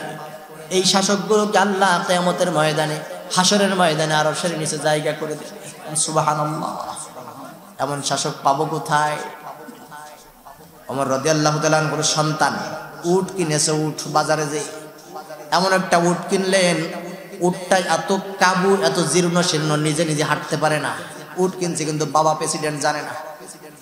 মায়ের কাছ থেকে কিছু টাকা নিয়ে নিজে কিছু টাকা গোছাইয়া একটা কাবু উট কিনেছেন কুরবানির আগে। উটটারে উদ্দেশ্য হলো উটটারে খাওয়া পরা দিয়া উটটারে মোটা তাজা করে কুরবানির বাজারে বিক্রি করবে, কিছু টাকা লাভ হবে। আমরা করি না? কিছু টাকা লাভ হয়ে যাবে। কয়েকদিন খাওয়ানোর পরে উটটা যখন মোটা তাজা হয়ে গেছে, উটটারে নিয়ে বাজারের ভিতরে উঠাইছে, কিন্তু বাবা প্রেসিডেন্ট মুখের মধ্যে কাপড় লাগাইয়া, বাজারটা কেমন চলতেছে, কুরবানির বাজারে প্রেসিডেন্ট মুখে কাপড় বেঁধে চেহারাটা গোপন করে বাজারে হাজির হয়ে গেছে দেখার জন্য। বাজারে পৌঁছে দেখে সন্তানের হাতে উটের রশি লাগানো। বাবারে উট কোথায় পেয়েছ? বলে বাবা একটা কাবু উট কিনেছিলাম, খাওয়ানোর পরে মোটা তাজা করেছি, বিক্রি করব, অনেক টাকা লাভ হবে, তোমাকে বলি নাই। ওমর রাদিয়াল্লাহু তাআলা আনহু ডাক দিয়ে বলেন বাবারে উটটা বিক্রি করে দাও। বিক্রি করে দেওয়া হলো। কত টাকা লাভ হয়েছে? এত টাকা লাভ হয়েছে। যেই টাকা লাভ হলো ওই টাকাটা নিয়ে গোটা মদিনার জনগণের ফান্ডে জমা করে দাও। সন্তান চোখের পানি ছেড়ে দিয়ে হাউমাউ করে কান্দে আর বলে বাবা উটটারে মোটা তাজা করতেছি, কত না পরিশ্রম করলাম, কত না খাটাখাটনি করলাম, যেই টাকাটা লাভ হয়েছে সব টাকা যদি মদিনার জনগণের ফান্ডে জমা করে দিই আমার জন্য কিছু থাকলো না। বাবা ডাক দিয়ে বলে সন্তান রে, দীর্ঘদিন ধরে উটটারে তুমি ঘাস খাওয়াইছো, এই ঘাসটা কোথায় পেয়েছো? সন্তান ডাক দিয়ে বলে বাবা বাড়ির পিছনে একটা মাঠ ফেলানো আছে, মাঠের ভিতরে অনেক ঘাস ছিল, ঘাসটার কেটে নিয়েছি আর উটের খাওয়াইছি। হযরত ওমর ডাক দিয়ে বলে বাবারে তুমি কি জানো যেই মাঠের থেকে এই ঘাসটা তুমি কেটে নিয়েছো ওই মাঠের মালিক কারা? সন্তান ডাক দিয়ে বলে বাবা গো ওই মাঠের মালিক আমিও না, তুমি বাবা তুমিও না, মাঠের মালিক তো হলো মদিনার জনগণ। ওমর রাদিয়াল্লাহু তাআলা আনহু ডাক দিয়ে বলে তুমি উট কিনেছো ভালো কথা, মোটা তাজা করবা ভালো কথা, কিন্তু জনগণের ঘাস খাওয়া তোমার উটটা মোটা করেছো। সুতরাং যেই জনগণের ঘাস খেয়ে তোমার উটটা মোটা হয়ে গেছে, ওই জনগণের সম্পদ খাওয়াইয়া উটটা মোটা তাজা করে তুমি ব্যবসা করতে পারো না। যেই টাকা দিয়ে উটটা কিনেছো ওই টাকাটা পকেটের মধ্যে রাখো, বাকি টাকা মদিনার জনগণের ফান্ডে জমা করে দাও। এই শাসকগুলো আল্লাহ আরো সাজিমের নিচে ছায়া দিবে। গভীর রাত্রে ওমর রাদিয়াল্লাহু তাআলা আনহু ঘরের পিছন দিয়ে হাঁটতেছেন, ঘর থেকে আওয়াজ আসতেছে, মেয়ে মাকে ডেকে বলছে, মা মেয়েকে ডেকে বলছে মারে আজকে দুধ কম হয়েছে, একটু পানি মেশা, পানি মিশাইয়া বিক্রি করে দে, অনেক টাকা হবে। মেয়ে ডাক দিয়ে বলছে মা তুমি কি জানো না এই রাজ্যের প্রেসিডেন্ট ওমর? মা তুমি কি জানো না দুধের ভিতরে পানি দিয়ে বিক্রি করলে আল্লাহ রাব্বুল আলামিন খুশি হয়ে যায়?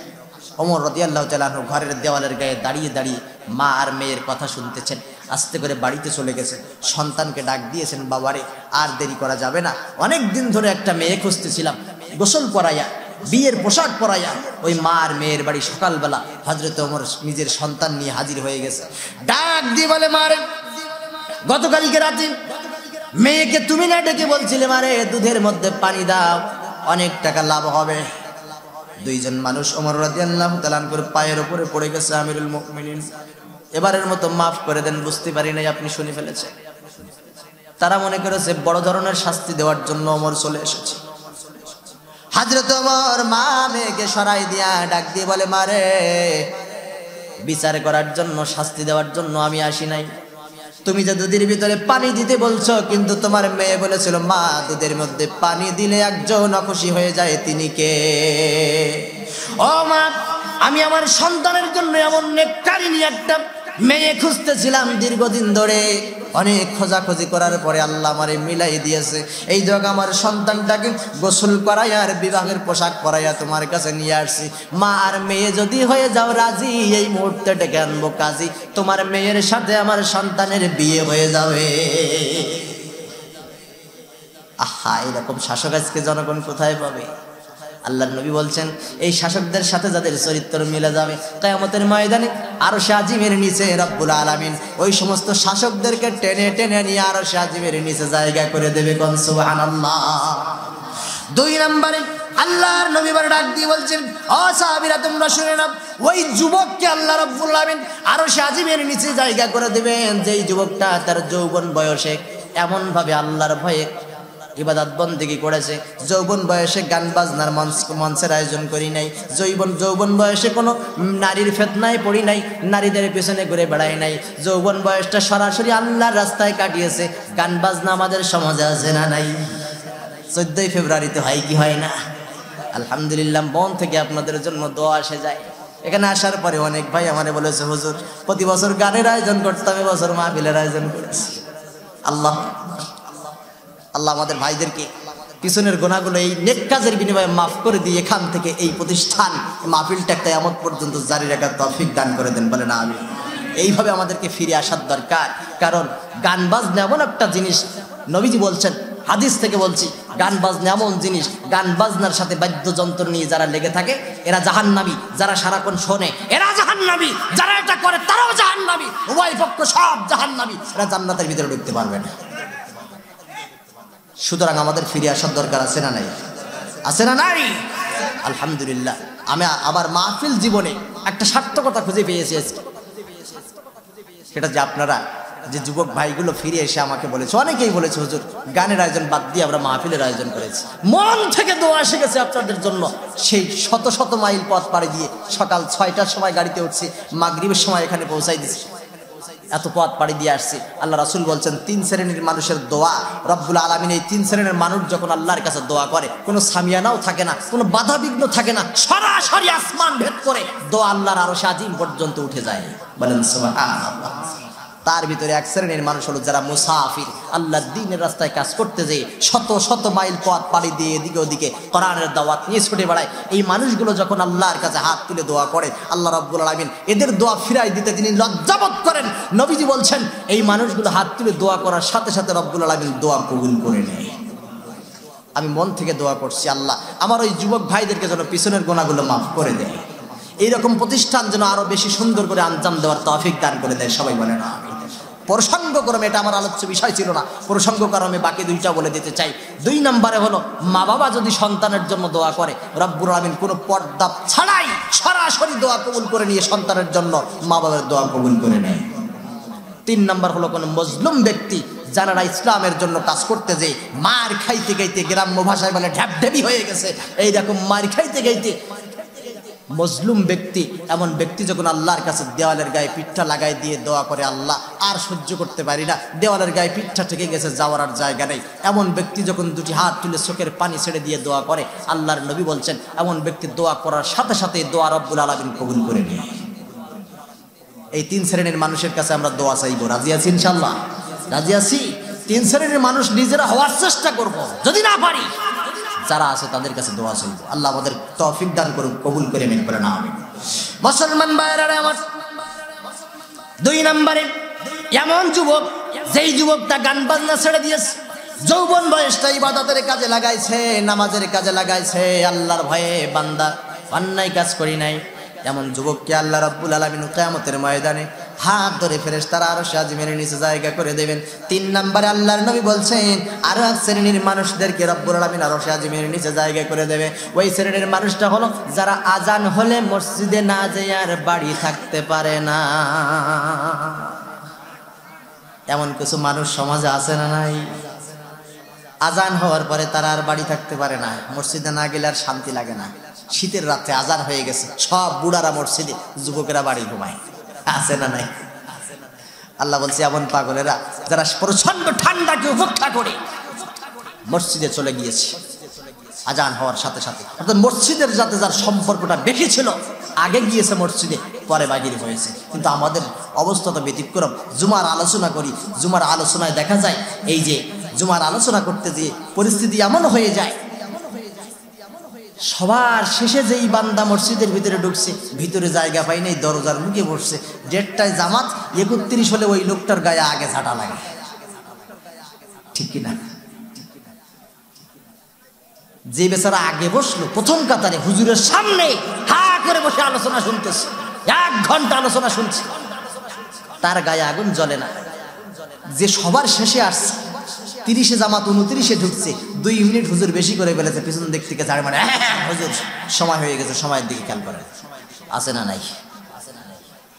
আল্লাহ রাসূল বলছেন, যাদের চরিত্রটা ওই প্রথম কাতারের মানুষের মতো আগে গেছে পরে বাহির হয়েছে, মসজিদের সাথে সম্পর্ক কম না বেশি এদের, এই মানুষগুলিকে আল্লাহ রাব্বুল আলামিন কিয়ামতের ময়দানে হাত ধরে আরশে আজিমের নিচে জায়গা করে দিবেন। বলেন সুবহান।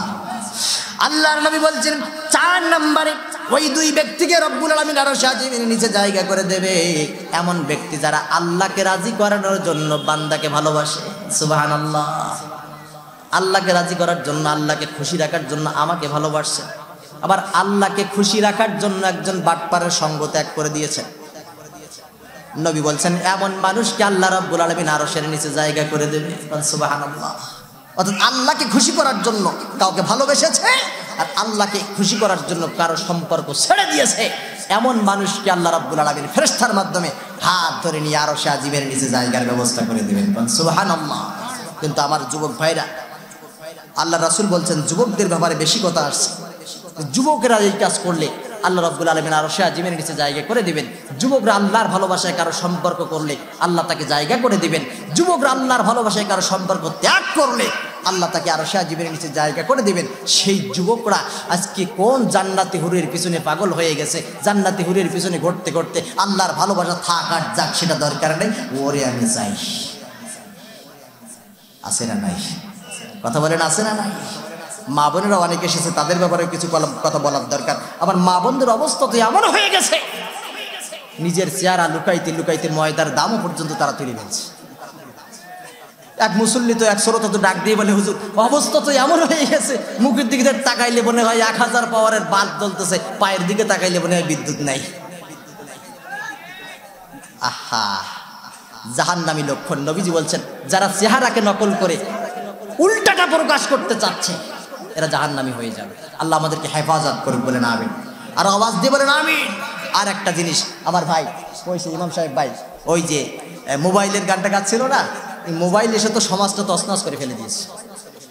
এই মোবাইল 2টা কাজে ব্যবহার হয়, কিন্তু সকল শ্রেণী পেশার মানুষ 2টা কাজে ব্যবহার করতে পারে। আমার কাছে যে মোবাইলটা, আমার কাছে যেন আমার কোরআন শরীফের মতো মনে হয়, কারণ আমার এতে কোনো 2 নম্বরের জিনিস নাই। আমার এটা একটা সফটওয়্যার বাহির করলে কোরআনের একটা আয়াত বাহির হয়, একটা সফটওয়্যার বাহির একটা হাদিস বাহির হয়। এজন্য কোরআন, আমার মোবাইলটা যখন পড়ে যায় পাশে, তখন আমার হৃদয়ে যেন একটু কষ্ট লাগে, যে না আমার কোরআন শরীফ পড়ে যাওয়ার মতো কষ্ট লাগে, কারণ আমি ওই পথে ব্যবহার করি। কিন্তু এমন মানুষ আপনি পাবেন, মোবাইলের ভিতরে দেখলে মনে করবেন, বুঝতে পারবেন যে আপনি জাহান্নামের পথে যাচ্ছে নাকি জান্নাতের পথে যাচ্ছে। অথচ আপনার আমার সন্তানকে না বুঝে এই মোবাইলটা আমরা নিজেরাই কিনে দিয়েছি। আমাদের কেনা টাকা দিয়ে, কষ্টের টাকা দিয়ে মোবাইল কিনে নিজের সন্তান নিজে ধ্বংস করে ফেলি। আর হুজুর আসলে পানির 5 লিটারি বোতল নিয়ে হুজুরের সামনে ধরি, হুজুর যত শক্তি আছে সব শক্তি একত্রিত করে 3টা ফু মারবেন, ওই 3 ফুই যেন আমার 20 বছরের ছেলেটা নামাজি হয়ে যায়। 18 বছর 20 বছর ধরে আপনার সন্তান যে আপনি নামাজি বানাতে পারলেন নাই, আমি বোতলে একটা ফু দিয়ে দিলে আপনার সন্তান নামাজি হয়ে যাবে? অত সোজা? ছোটবেলার থেকে মানুষ করতে পারেন নাই, বালেগ হওয়ার আগে তার হাতে মোবাইল ফোন উঠাই দিয়েছে, রাতের আধারে কম্বলের ভিতরে ফেরে কার সাথে কথা বলে আর কি সিনেমা দেখে আপনি সে খবরও রাখেন না।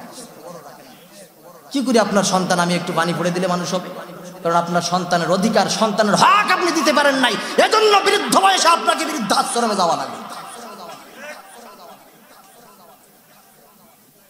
মোবাইল আসিল কি দোলা লাগিল, পড়ালেখায় মন বসে না। কতক্ষণ ঠিক কিনা? মোবাইল ছেলে মেয়েদের, সন্তানদের পড়ালেখাটাও ধ্বংস করে দিয়েছে, কারণ মোবাইল সকল কাজের মূল হয়ে গেছে। মোবাইল আসিল কি জ্বালা বাড়াইল, পড়ালেখায় মন বসে না। মোবাইল আসিল কি জ্বালায় পড়িল, পড়ালেখায় মন বসে না। রাত 12টার পরে টুনি যখন ফোন করে, কোনো কিছু ভালো লাগে না। রাত 12টার পরে টুনি যখন ফোন করে, কোনো কিছু ভালো লাগে না। সারা রাত জাগিয়া ফোনে কথা বলিয়া ফজরে ঘুম সোনার আর ভাঙে না, মোবাইল আসিল কি জ্বালা বাড়াইল, পড়ালেখায় মন বসে না। কথা বলেন ঠিক কিনা? মোবাইলে টুনি কয় বড্ড ভালোবাসি তোমায়, তুমি ছাড়া কিছু বুঝি না, ভুলে যদি যাও তুমি মরে যাব আমি, ঝুলবো গলায় রশি লাগায়া, মোবাইল আসিল কি জ্বালা বাড়াইল, কোনো কিছু ভালো লাগে না। কথা বলেন ঠিক কিনা? সাবধান থাকতে হবে প্রত্যেক গার্জিয়ানকে, আপনার সন্তান কি করছে, কোথায় যাচ্ছে, কিভাবে চলছে। আপনি গাইডলাইন দিতে পারলে আপনার সন্তান আপনাকে কখনো বৃদ্ধা বয়সে বৃদ্ধাশ্রমে পাঠাবে না। এজন্য আপনাকে সবচেয়ে বড় ভূমিকা পালন করতে হবে। মুসলমান ভাইরা আমার 5 নম্বরে আল্লাহর নবী ডাক দিয়ে বলছেন, ওই লোককে রব্বুল আলামিন আরশে আজিমের নিচে ওই যুবককে ছায়া করে দেবে, যেই যুবককে গ্রামের সবচেয়ে সুন্দরী রমণী, সবচেয়ে সম্পদশালী পরিবারের একটা মেয়ে, গ্রামের সবচেয়ে সুন্দর একটা মেয়ে যার তুলনা নাই, এমন সুন্দরী মেয়েও রাতের অন্ধকারে যাকে ডেকেছে, যুবক রে আজকে কেউ নাই, তুই আর আমি ছাড়া, আয় একটু আনন্দ করি। এমন সময়ও ওই যুবক যদি বলতে পারে আমি তোমার কথা রাখতে পারবো না, কারণ ইত্তাকুল্লাহ, আমি কাকে ভয় করি।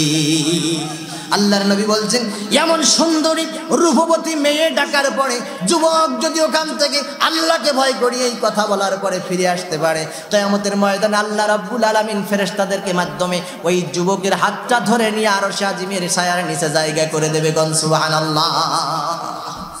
মুসলমান ভাইরা আমার 6 নম্বরে আল্লাহর নবী বলছেন, ওই ব্যক্তিকে আল্লাহ রাব্বুল আলামিন আরশে আজিমের নিচে জায়গা করে দেবেন যেই ব্যক্তি ইসলামের রাস্তায় দান করে, কিন্তু ডান হাত দিয়ে দান করলে বাম হাত তার খবর রাখে না, অর্থাৎ দান করে খোটা দেয় না। আবার মনে করি না হারে কিছুক্ষণ আগে কালেকশন হয়ে গেছে, আমরা তো বলেই ফেলছি সব, না এরকম কালেকশন আল্লাহ রাসূলও করেছে। ডান হাত দিয়ে দান করলে বাম হাত জানতে পারে না, এটার মানে হলো দান করে পরে খোটা দেয় না যে আমার টাকার কারণে ওইটা হয়েছে। কথা বুঝতে পেরেছেন? দান করার পরে খোটা নেই যে আমি 3 লক্ষ টাকা দিয়েছিলাম বলে মসজিদ হয়েছে, না হলে তোমাদের দ্বারাই কি মসজিদ হইতো? এরকম মানুষ আছে না? দান করার পরে ইমাম যদি নাম ধরিয়ে দোয়া না করে তো সে ইমামের চাকরি গেছে, এরকম মসজিদও আমার নলেজে আছে। দান করিছে, দান করনেওয়ালার নাম ধরে ইমাম সাহেব দোয়া করিনি, এই কারণে ইমামের চাকরি হারাতে হয়েছে। আল্লাহর নবী বলছেন এইটা হলো এই দান করে যারা খোটা দেয় না, এমন মানুষকে আল্লাহ রাব্বুল আলামিন আরশে আজিমের নিচে জায়গা করে দেবেন। আচ্ছা বলেন তো, এই পয়েন্টগুলো মানা সহজ না কঠিন? সহজ না? কত সহজ যে আমি দান করব গোপনে, দান করে খোটা দেব না, কি দরকার আমার একটু দাম বাড়ানোর? এটা যদি না করতে পারি আল্লাহ আমাকে আরশে আজিমের নিচে জায়গা করে দেবে। এই সহজ ব্যাপারগুলো আমরা যদি ভুলে গিয়ে আরশে আজিমের ছায়া দেখে ওখানে যাইতে পারছি না আর হায় হায় করি, আমাদের মতো হতভাগা কেউ থাকবে? আর প্রত্যেকটা কাজ সহজ। 7 নম্বরে আল্লাহর নবী ডাক দিয়ে বলছেন, ওই বান্দাকে আল্লাহ রাব্বুল আলামিন আরশে আজিমের নিচে জায়গা করে দেবেন যেই বান্দা রাতের অন্ধকারে গোপনে গোপনে তাহাজ্জুদের নামাজে দাঁড়ায়া, যেখানে আর কোনো মানুষ নাই, তাহাজ্জুদের নামাজটাই এমন নামাজ, তাহাজ্জুদের নামাজটা একমাত্র একনিষ্ঠতার সাথে হয় আল্লাহর জন্য, ঠিক কি না? মাগরিবের নামাজে যদি না যায়, এলাকার সবাই নামাজে যায়, আমাকে খারাপ বলবে, এজন্য অনেক মানুষ যায়। এশার নামাজে বাড়ির সবাই যায়, বাড়ি মেহমান আসছে তারা নামাজে যায়, আমি যদি নামাজে না যাই মেহমান আমাকে বেনামাজি ভাববে, এজন্য অনেকে যায়।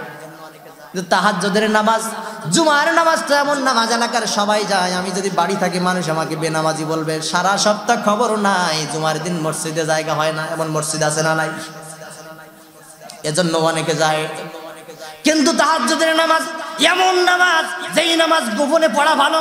পাশের 2 জন মানুষ শুয়ে আছেন, একজন যদি গোপনে উঠে পড়তে পারে সেটা আরো ভালো, যেটা কেউ জানে না একজন জানে তিনি কে। এজন্য তাহাজ্জুদের নামাজ যারা পড়ে এরা পড়ে শুধুমাত্র আল্লাহ পাকের জন্য। নবী বলছেন এমন গোপন ইবাদতের মাধ্যমে আল্লাহর কাছে দুটি হাত তুলে ওই বান্দা যখন চোখের পানি ছেড়ে দিয়ে ডাক দিয়ে বলে, রব্বুল আলামিন জীবনে যত গুনাহ করেছি আল্লাহ মাফ করে দাও, জাহান্নামের আগুন সহ্য করতে পারবো না, হাসরের উত্তপ্ত ময়দান সহ্য করতে পারবো না, রব্বুল আলামিন তোমার কাছে মাথাটা নত করে দিলাম মালিক, হাসরের ময়দানে উত্তপ্ত ময়দান থেকে আরশে আজিমের নিচে একটু জায়গা করে দিও। আল্লাহর নবী বলছেন এমন বান্দাকে রব্বুল আলামিন হাসরের ময়দানে ফেরেশতাদের মাধ্যমে বান্দার হাত ধরে আরশে আজিমের ছায়ার নিচে জায়গা করে দেয়, ধ্বংস হয়ে যাবে। অথচ নবী কিছু নমুনা দিয়েছেন, এই নমুনাগুলো না আসা পর্যন্ত কিয়ামত হবে। আমি একটা একটা করে বলবো আর আপনারা মাথা নাড়া দিয়ে একটু সম্মতি দিবেন এসেছে কি আসে নাই। মুসলমান ভাইরা আমার, আল্লাহর নবী কিছু ছোট আলামতের কথা বলেছেন যেগুলো একত্রিত ভাবে পাওয়া যায় না। বিভিন্ন হাদিস থেকে ছোট আলামত কিছু আলামত বাছাই করে আপনাদের সামনে বলতে চাই। নবীজি বলছেন কিয়ামত যখন সন্নিকটে এসে যাবে, দুনিয়ার মানুষ এই আলামতগুলো যদি তোমরা দেখতে পাও তোমরা মনে করে নিও কিয়ামত আর বেশি দূরে নয়, কিয়ামত নিকটবর্তী সময় এসে গেছে।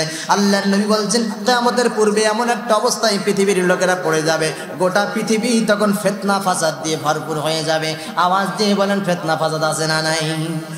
আজকে দেখুন মাহফিলে উঠলে মঞ্চে উঠলে এক বক্তা আরেক বক্তারে গালি দেয়, রাজনৈতিক মঞ্চে উঠলে এক নেতা আরেক নেতারে গালি দেয়, এলাকার মাতব্বার এক মাতব্বার আরেক মাতব্বারে গালি দেয়, এক মিস্ত্রি আরেক মিস্ত্রির গালি দেয়, একজন মা আরেকজন মাকে গালি দেয়, একজন মেয়ে আরেকজন মেয়েকে গালি দেয়, একজন মহিলা আরেকজন মহিলাকে গালি দেয়। বিভিন্নভাবে নিজেদের নামটা ফুটাইতে চায় আর তারা নিজেদের সুনামটা ছড়াইতে চায়, অমুকেরটা ভালো না আমারটা ভালো। আছে না নাই? আল্লাহর নবী বলছেন এমন ফিতনা ফাসাদ দিয়ে দুনিয়াটা ভরপুর হয়ে যাবে, পৃথিবীর মানুষ দিশা পাবে না পৃথিবীর মানুষ কোন দিকে ছুটবে। ফিতনা কিয়ামতের আগে ভরপুর হয়ে যাবে। নবীজি বলছেন ফিতনা যখন বেড়ে যাবে দুনিয়ার মানুষ বুঝে নিও কিয়ামত বেশি দূরে নাই, নিকটবর্তী সময় এসে গেছে। 2 নম্বরে আল্লাহর নবী বলছেন কিয়ামতের পূর্বে আরো একটা বিপদের মধ্যে মানুষ পড়বে, জেনা ব্যভিচার সমাজের মধ্যে ভরপুর হয়ে যাবে, জেনা বেড়ে যাবে, ধর্ষণ বেড়ে যাবে। আওয়াজ দিয়ে বলেন জেনা ব্যভিচার আগের তুলনায় বেড়েছে না কমেছে? আরে একটা যদি ধরা পড়ে 99টা গোপনে করে, কারণ সব তো প্রকাশ হয় না। আমার সোনার বাংলাদেশ স্বাধীন হওয়ার পর থেকে অনেক চেষ্টা করেছি আমি, যখন থেকে পত্রিকা পড়া আমার অভ্যাস হয়ে গেছে অনেক চেষ্টা করেছি একটা দিনের পত্রিকা খুঁজে বাহির করব যেই দিনের পত্রিকায় কোনো ধর্ষণের খবর নাই, আমি পাই নাই।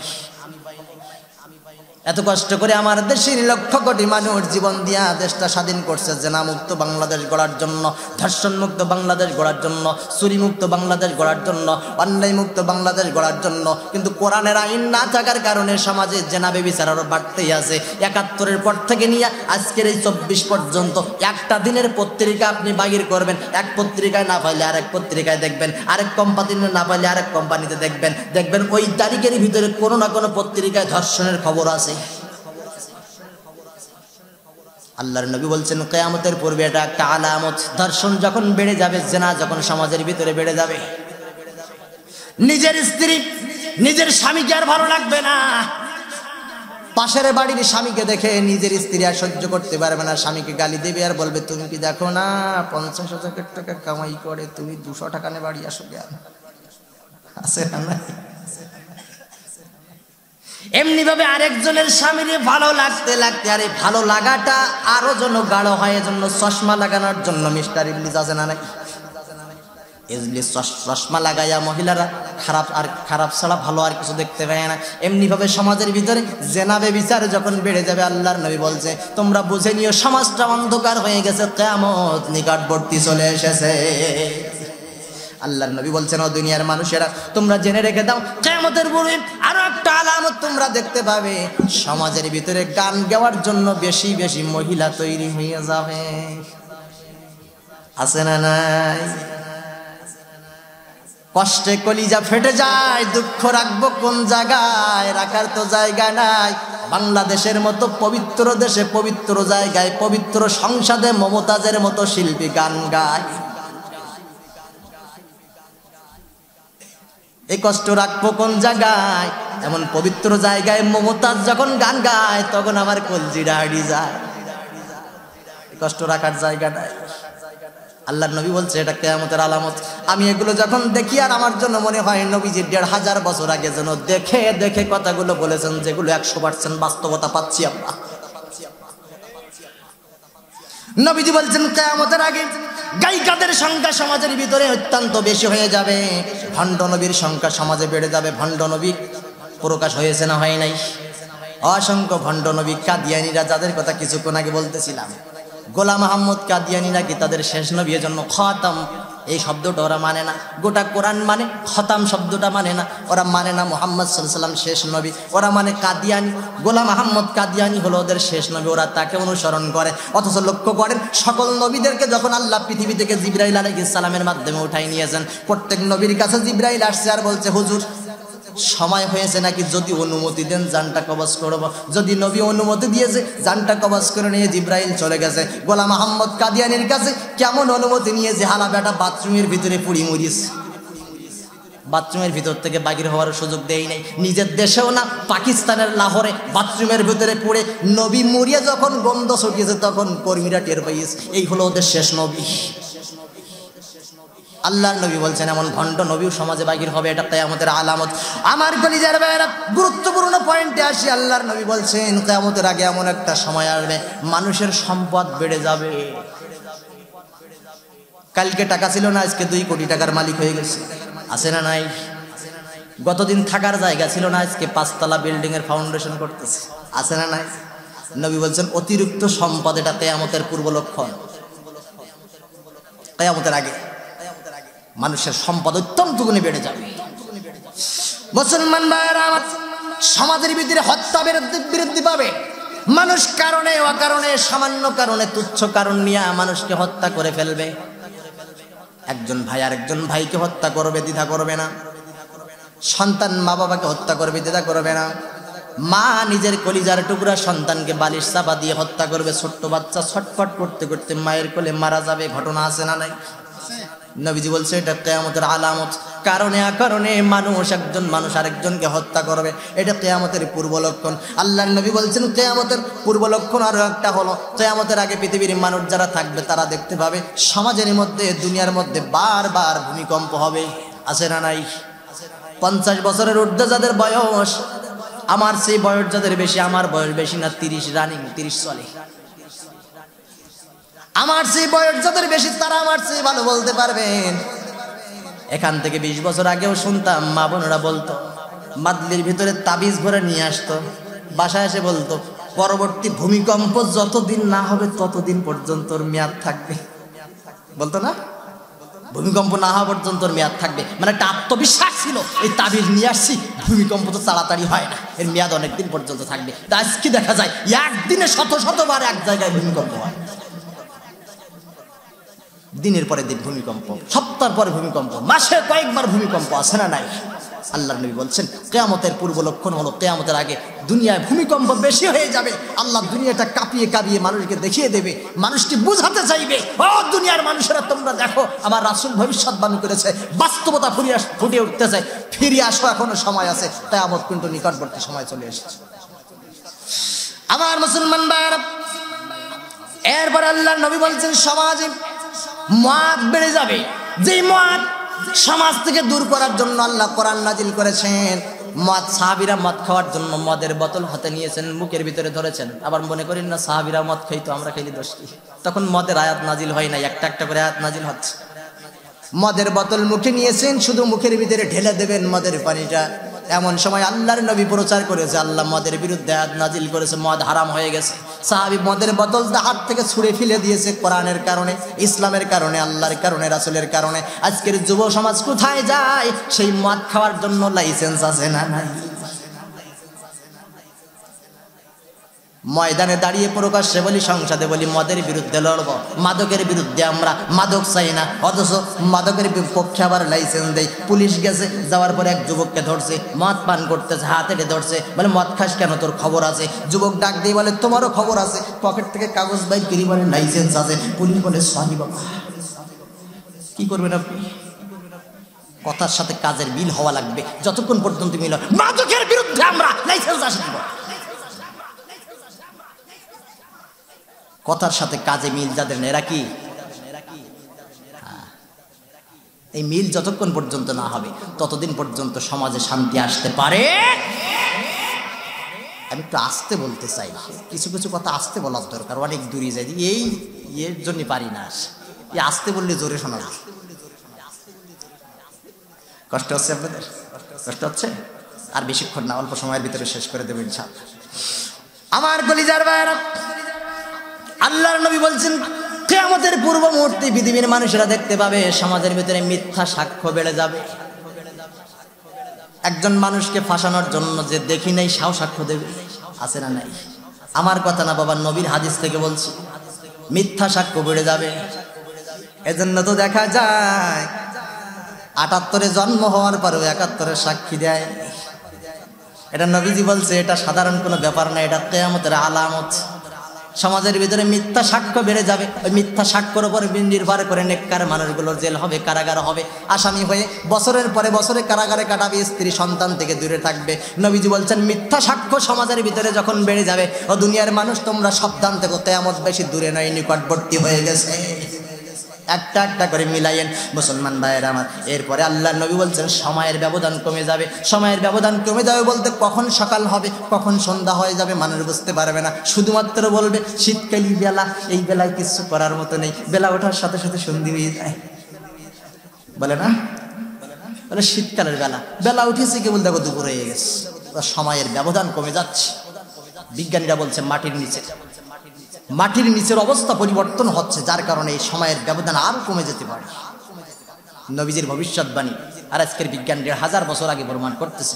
নবীজি বলছে কিয়ামতের আগে এই অবস্থা দুনিয়ার মানুষ দেখতে পাবে। মুসলমান ভাইয়েরা আমার, আল্লাহর নবী বলছেন কিয়ামতের আগে আরো একটা লক্ষণ হবে, দুনিয়ার মানুষেরা কাফেরদের রীতিনীতি অনুসরণ করবে, কাফেরদের রীতিনীতি মেনে চলবে। আল্লাহর কোরআন থেকে মানুষ আস্তে আস্তে দূরে চলে যাবে। সর্বশেষ ছোট আলামতগুলোর ভিতরে হলো ইমাম মাহদী আলাইহিস সালাতু ওয়াস সালাম। অশান্ত পৃথিবীকে শান্ত করার জন্য ইমাম মাহদী আলাইহিস সালাতু ওয়াস সালাম পৃথিবীতে আসবেন। বলেন সুবহানাল্লাহ।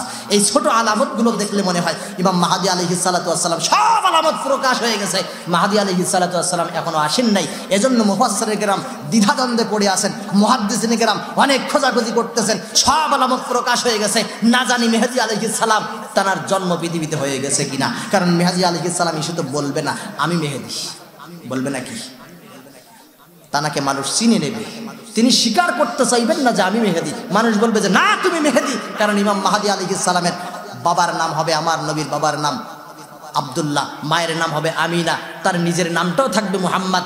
এই জন্য মানুষেরা তাকে চিনে নেবে, চিনে নিয়ে বলবে যে তুমি মাহদী। এক পর্যায়ে মাহদী আলাইহিস সালাতু ওয়াস সালাম মানুষের চাপ সহ্য করতে না পারে তিনি স্বীকার করবেন যে হ্যাঁ আমি মেহেদী। তাহলে তোমরা আমার পিছনে আসো, একসাথে একযোগে আমরা সমাজটাকে গঠন করতে থাকি। আল্লাহু আকবার বলেন।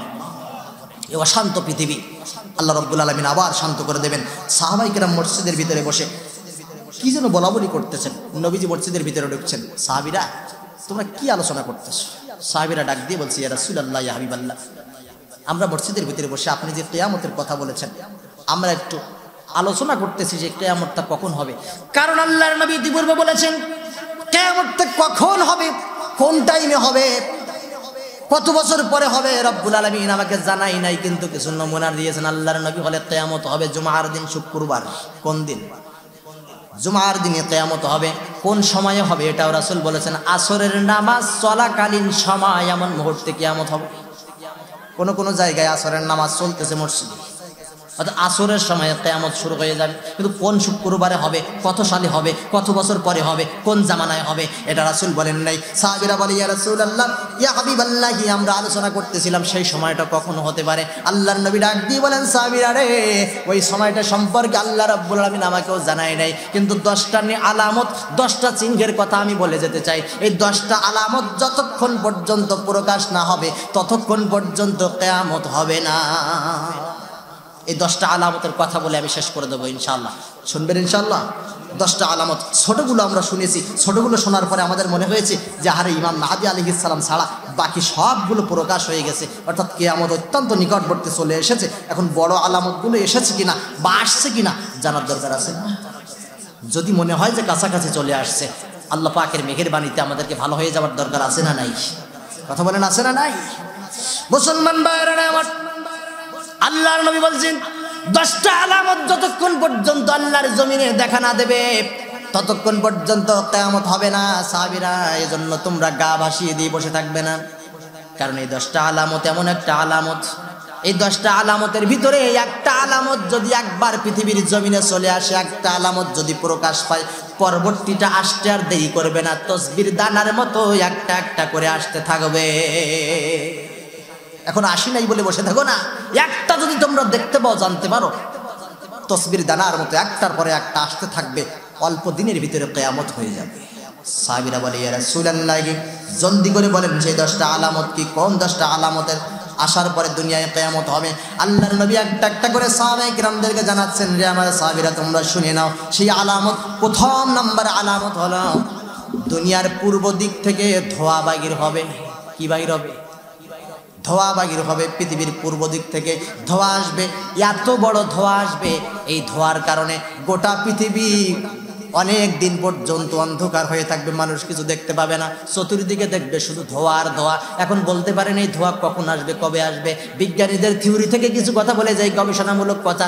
বিজ্ঞানীরা, নাসার বিজ্ঞানীরা জানাচ্ছেন মুহাম্মদ সাল্লাল্লাহু আলাইহি সাল্লাম 1400-1500 বছর আগে যেই কথা বলে গেছে, পৃথিবীর পূর্ব দিক থেকে ধোঁয়া আসবে। বিজ্ঞানীরা বলতেছেন এই ধোঁয়াটা হতে পারে তৃতীয় বিশ্বযুদ্ধ যখন বেঁধে যাবে, তৃতীয় বিশ্বযুদ্ধে এক দেশ আরেক দেশকে মারার জন্য যেই বোমা বিস্ফোরণ করবে, ওই পারমাণবিক বোমার কারণে এই ধোঁয়াটা তৈরি হতে পারে। এখন আওয়াজ দিয়ে বলেন, পৃথিবীর যে অবস্থা, তৃতীয় বিশ্বযুদ্ধ অনেক দূরে না নিকটে? এক দেশের সাথে আরেক দেশের মারামারি আছে না নাই?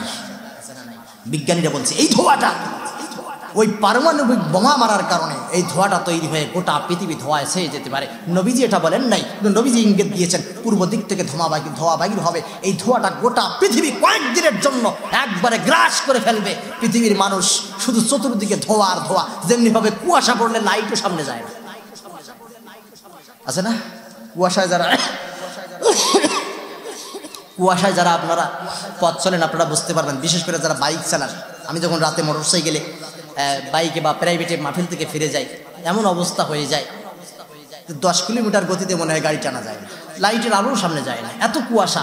নবীজি বলছেন এইরকম পৃথিবীর ধোঁয়ায় ছেয়ে যাবে, পূর্ব দিক থেকে কোত্থেকে ধোঁয়া আসবে পৃথিবীর মানুষ এটা বুঝতে পারবে না, শুধু খুঁজতে থাকবে যে কোত্থেকে আসলে। মুসলমান ভাইয়েরা আমার, আল্লাহর নবী বলছেন কিয়ামতের পূর্বে বড় আলামতের ভিতরে বড় বড় 3টা ভূমিধস হবে। আওয়াজ দিয়ে বলেন কয়টা? ভূমিধস হবে, ভূমিকম্প নয়।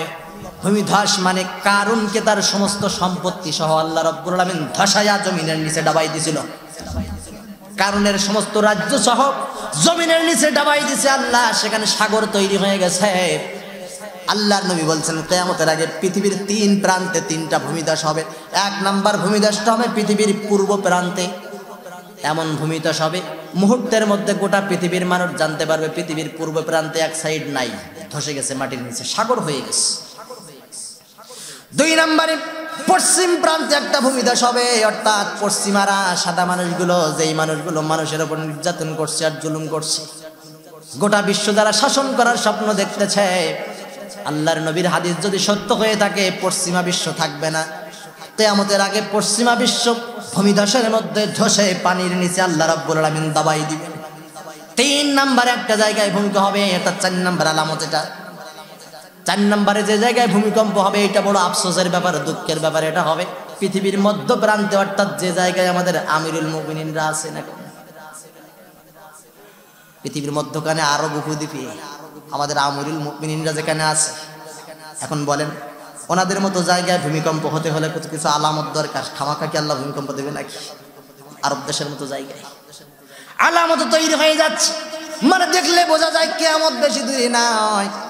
এই ভূমিকম্পকে ডেকে ডেকে আনার জন্য সৌদি আরবের ভিতরে সিনেমারল চালু হয়েছে। আল্লাহ বলে চালাইতে থাক, চালাইতে থাক, রাসূলের ভবিষ্যৎবাণী ওয়াসিরে আসতেছে। এই আলামত প্রকাশ করার জন্য সৌদি আরবের ভিতরে সমুদ্র সৈকত খুলে দিয়ে বেশ্যা নর্তকী নারীগুলো ওখানে নিয়ে যাওয়া হয় পর্যটক হিসাবে, সেটাকে ওপেন চালু করে দেওয়া হয়েছে। আবার শুনলাম সৌদি আরবের ভিতরে কোথায় নাকি হিন্দুদের মন্দির করার জন্য জায়গা দিয়েছে, তারা নাকি মন্দির করবে। রাসূলের ভবিষ্যৎবাণী মিথ্যা হবে না। এমন পরিস্থিতি তৈরি হতে হতে সর্বশেষ ভূমিধস আরব উপদ্বীপে আমিরুল মুমিনিনদেরকে নিয়ে একবারে মাটির নিচে যাবে। এটা হলো কিয়ামতের 4 নম্বর আলামত।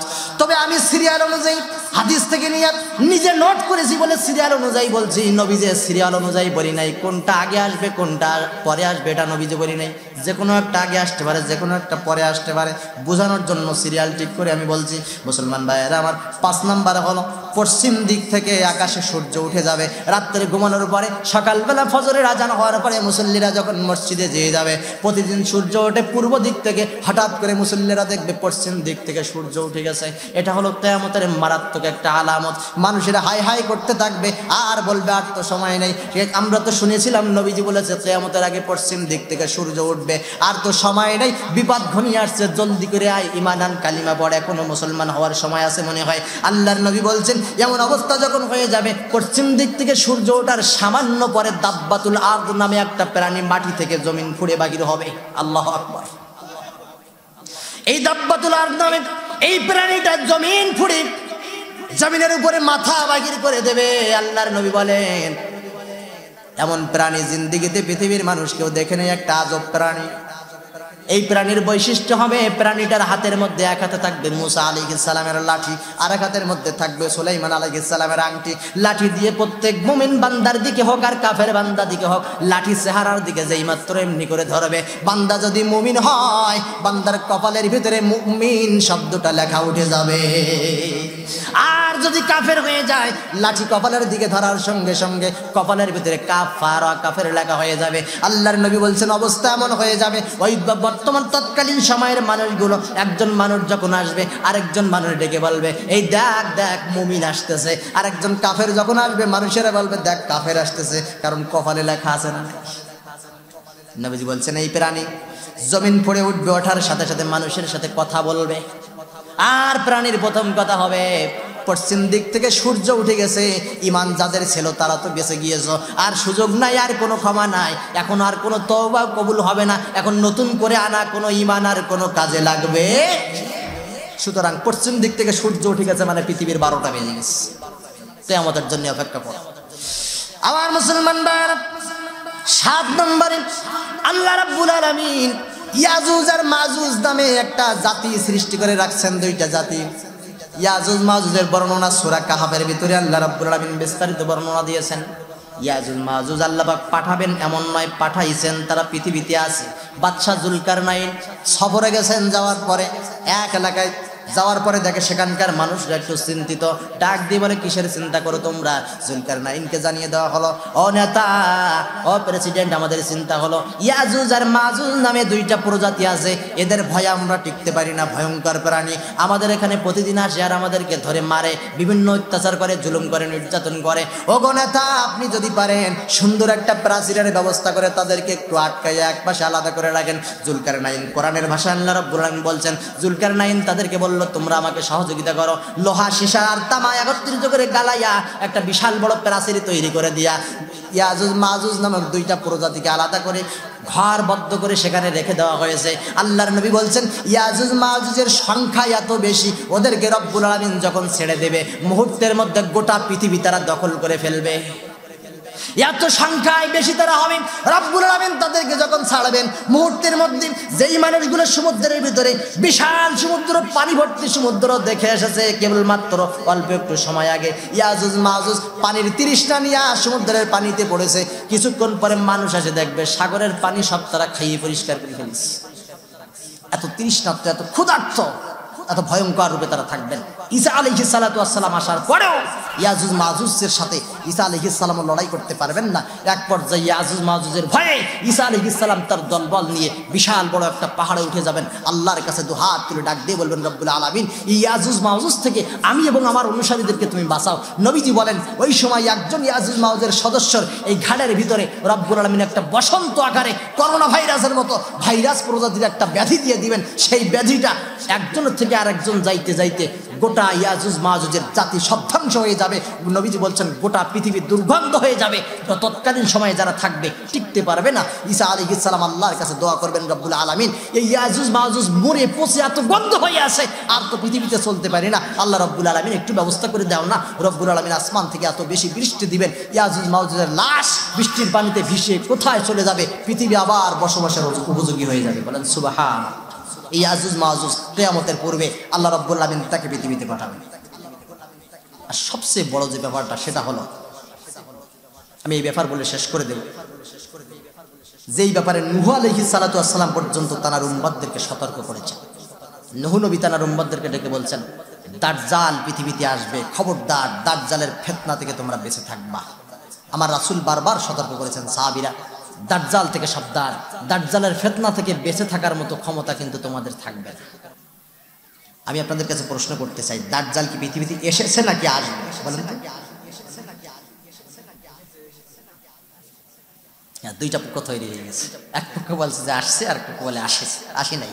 আসুন সমাধান দেই, সমাধান দেব মৌখিক না, রাসূল কারীম সাল্লাল্লাহু আলাইহি ওয়াসাল্লামের হাদিস দিই। আল্লাহ রাসূল সাল্লাল্লাহু আলাইহি ওয়াসাল্লাম মসজিদে নববীতে তিনি নামাজ পড়াতেন। একজন মহিলা সাহাবী, তার নাম ছিল ফাতিমা বিনতু কাইস রাদিয়াল্লাহু তাআলা আনহুমা। মহিলা সাহাবী মসজিদের ভিতরে চলে গেছেন।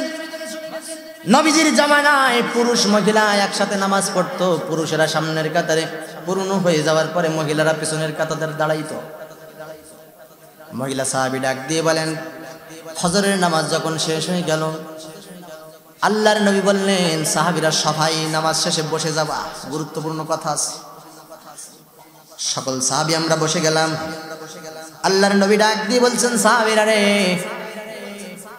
দাজ্জালের ব্যাপারে এতদিন যে কথা বলেছি, আজকে প্রমাণ সহ কিছু কথা বলতে চাই। সুবহানাল্লাহ বলেন।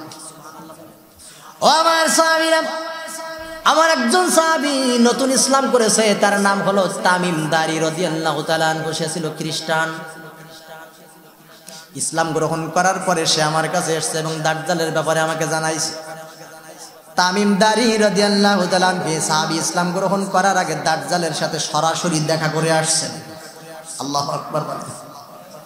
বিশ্বাস হয় আপনাদের? বিশ্বাস হবে? কিন্তু যখন বলবো রাসূল বলেছেন, তখন তো অবিশ্বাসের কোনো সুযোগ নাই। এই সাহাবী দাজ্জালের সাথে সরাসরি দেখা করে আসছে। দাজ্জাল কোথায় আছে, কি করতেছেন, কি অবস্থায় আছে, নবীদের কাছে এসে বর্ণনা করেছেন। লম্বা হাদিস নবীজি সাহাবীদেরকে শোনাচ্ছে। আমার সাহাবীরা, তামিম দারি ইসলাম গ্রহণ করার আগে 30 জনেরও বেশি সৈন্য নিয়ে জাহাজের ভিতরে উঠলে সমুদ্রের সফরে বাহির হওয়ার জন্য তামিম দারি তৈরি হয়ে গেছে। জাহাজের ভিতরে খাদ্য খাবার নিয়ে যখন সমুদ্র সফরের জন্য বাহির হয়েছে, গভীর সমুদ্রে যাওয়ার পরে প্রচন্ড ঝড়ের কবলে পড়ে গেছে। এক পর্যায়ে নৌকাটা ঘুরতে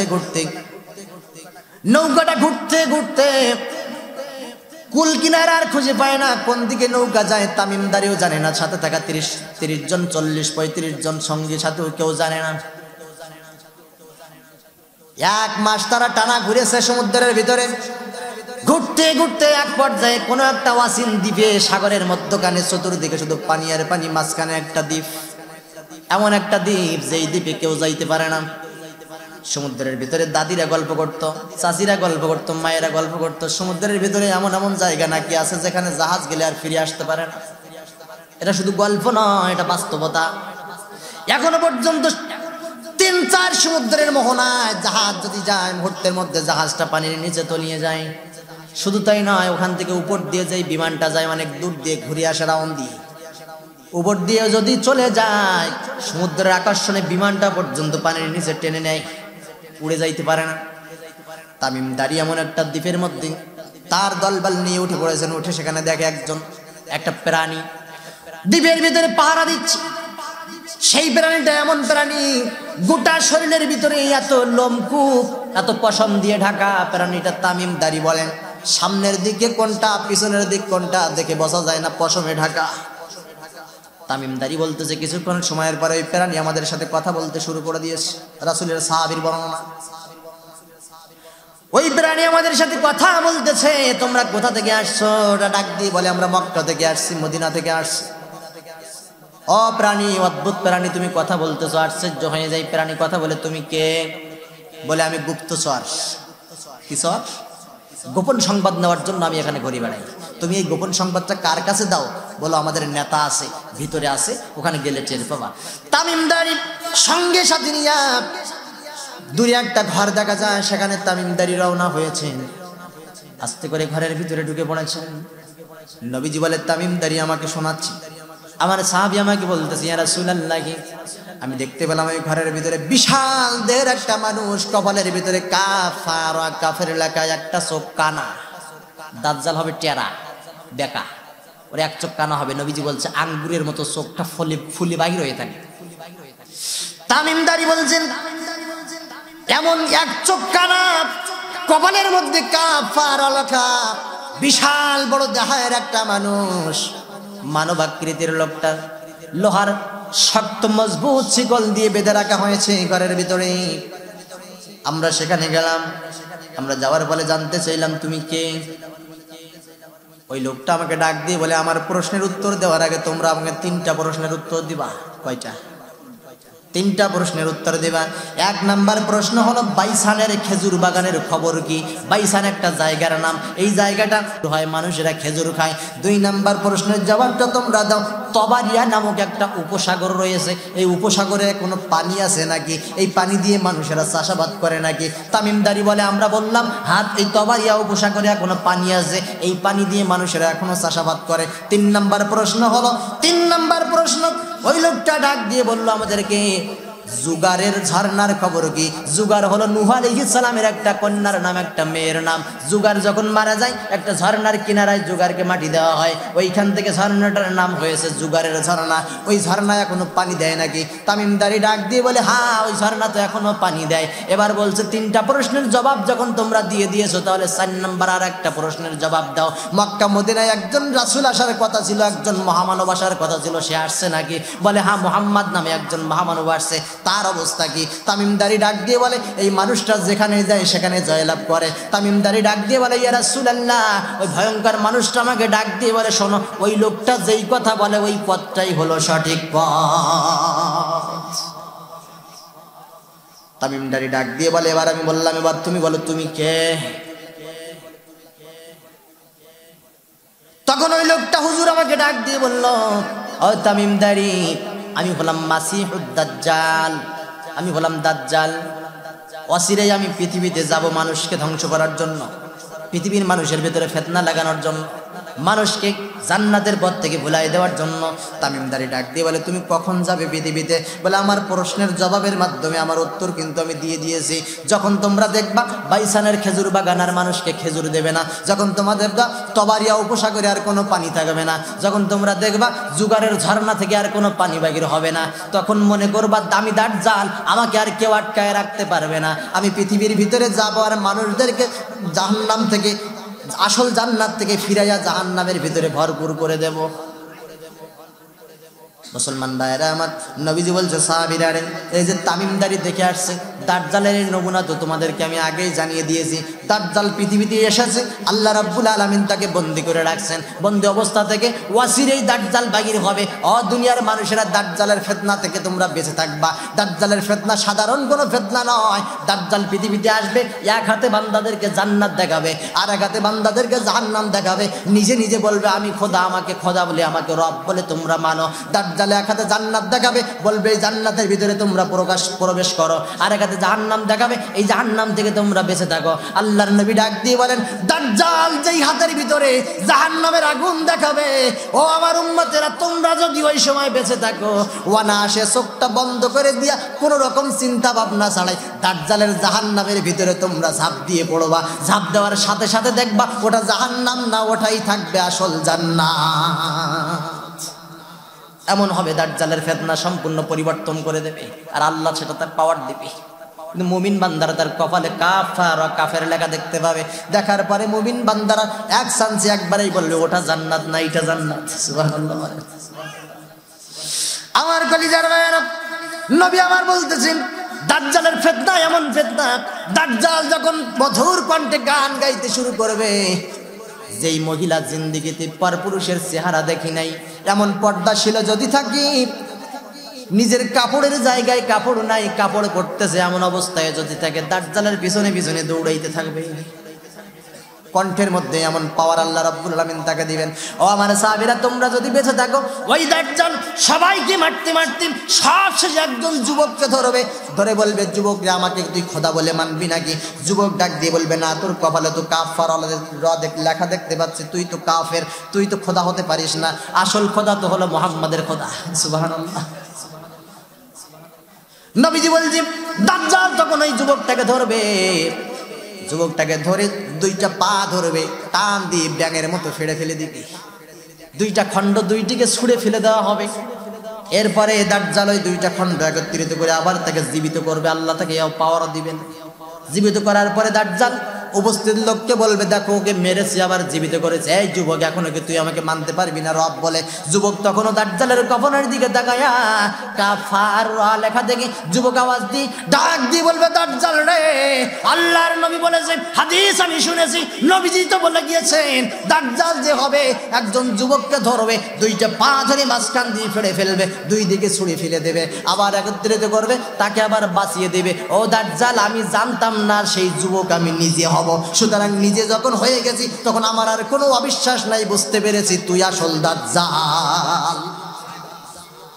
এই দাজ্জাল তার ফিতনা নিয়ে আসবে। আল্লাহ রাব্বুল আলামিন ঠিক সে সময় তাকে মারার জন্য ঈসা আলাইহিস সালাতু ওয়াস সালামকে দ্বিতীয় আসমান থেকে আমাদের এই মহান পৃথিবীতে সাদা গম্বুজলা একটা মসজিদে, সিরিয়ার কোনো একটা সাদা গম্বুজলা মসজিদে গবেষণা করলে দেখা যায় সাদা গম্বুজলা যে মসজিদ নবীজির ইঙ্গিত অনুযায়ী সব মসজিদও তৈরি হয়ে গেছে। বলেন আল্লাহু আকবার।